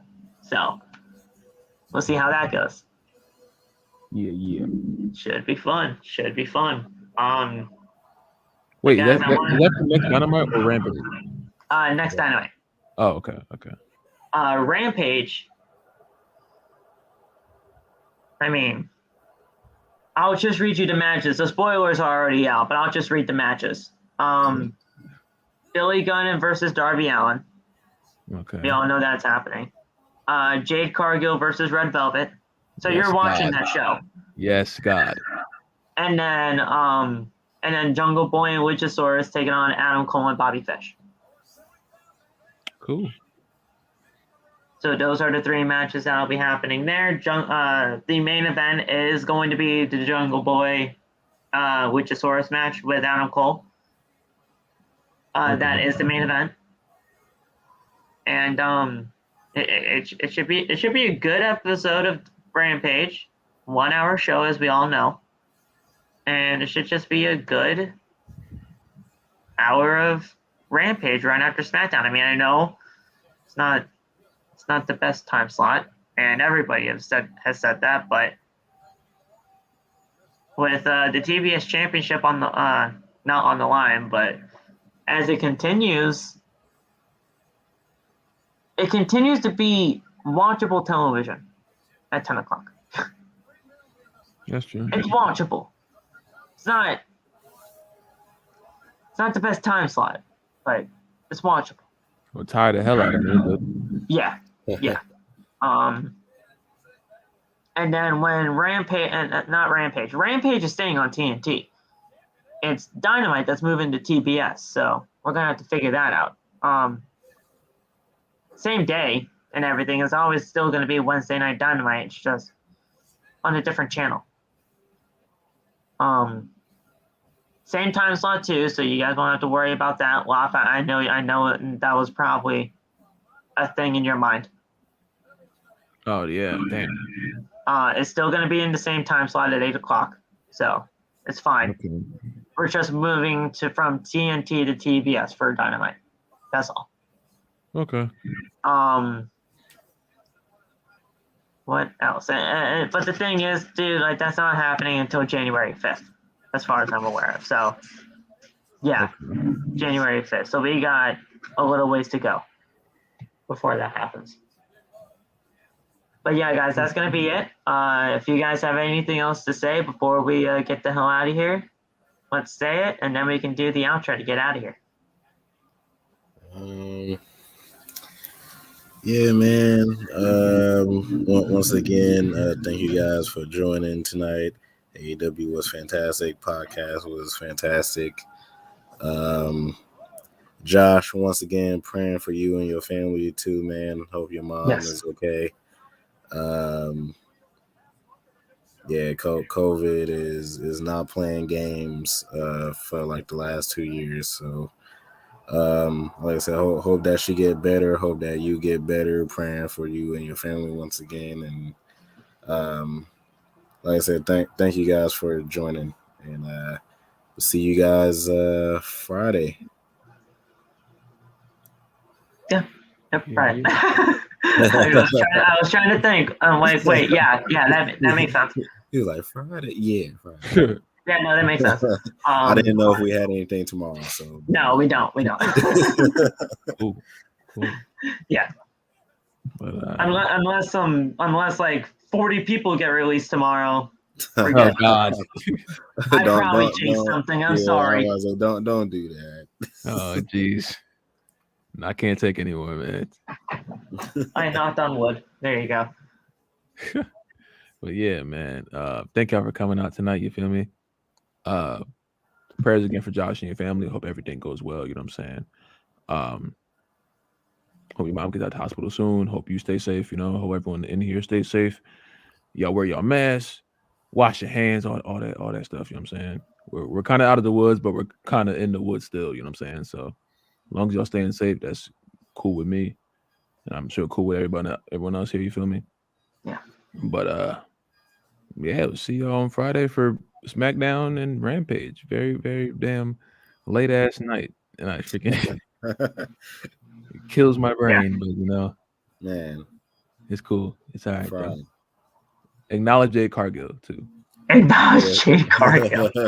Oh yeah, so do your homework. Yeah, do your homework. Yeah, so do the homework. You gotta do the homework. Loft, did you do your homework tonight, bro? Damn. You didn't do it. God damn it.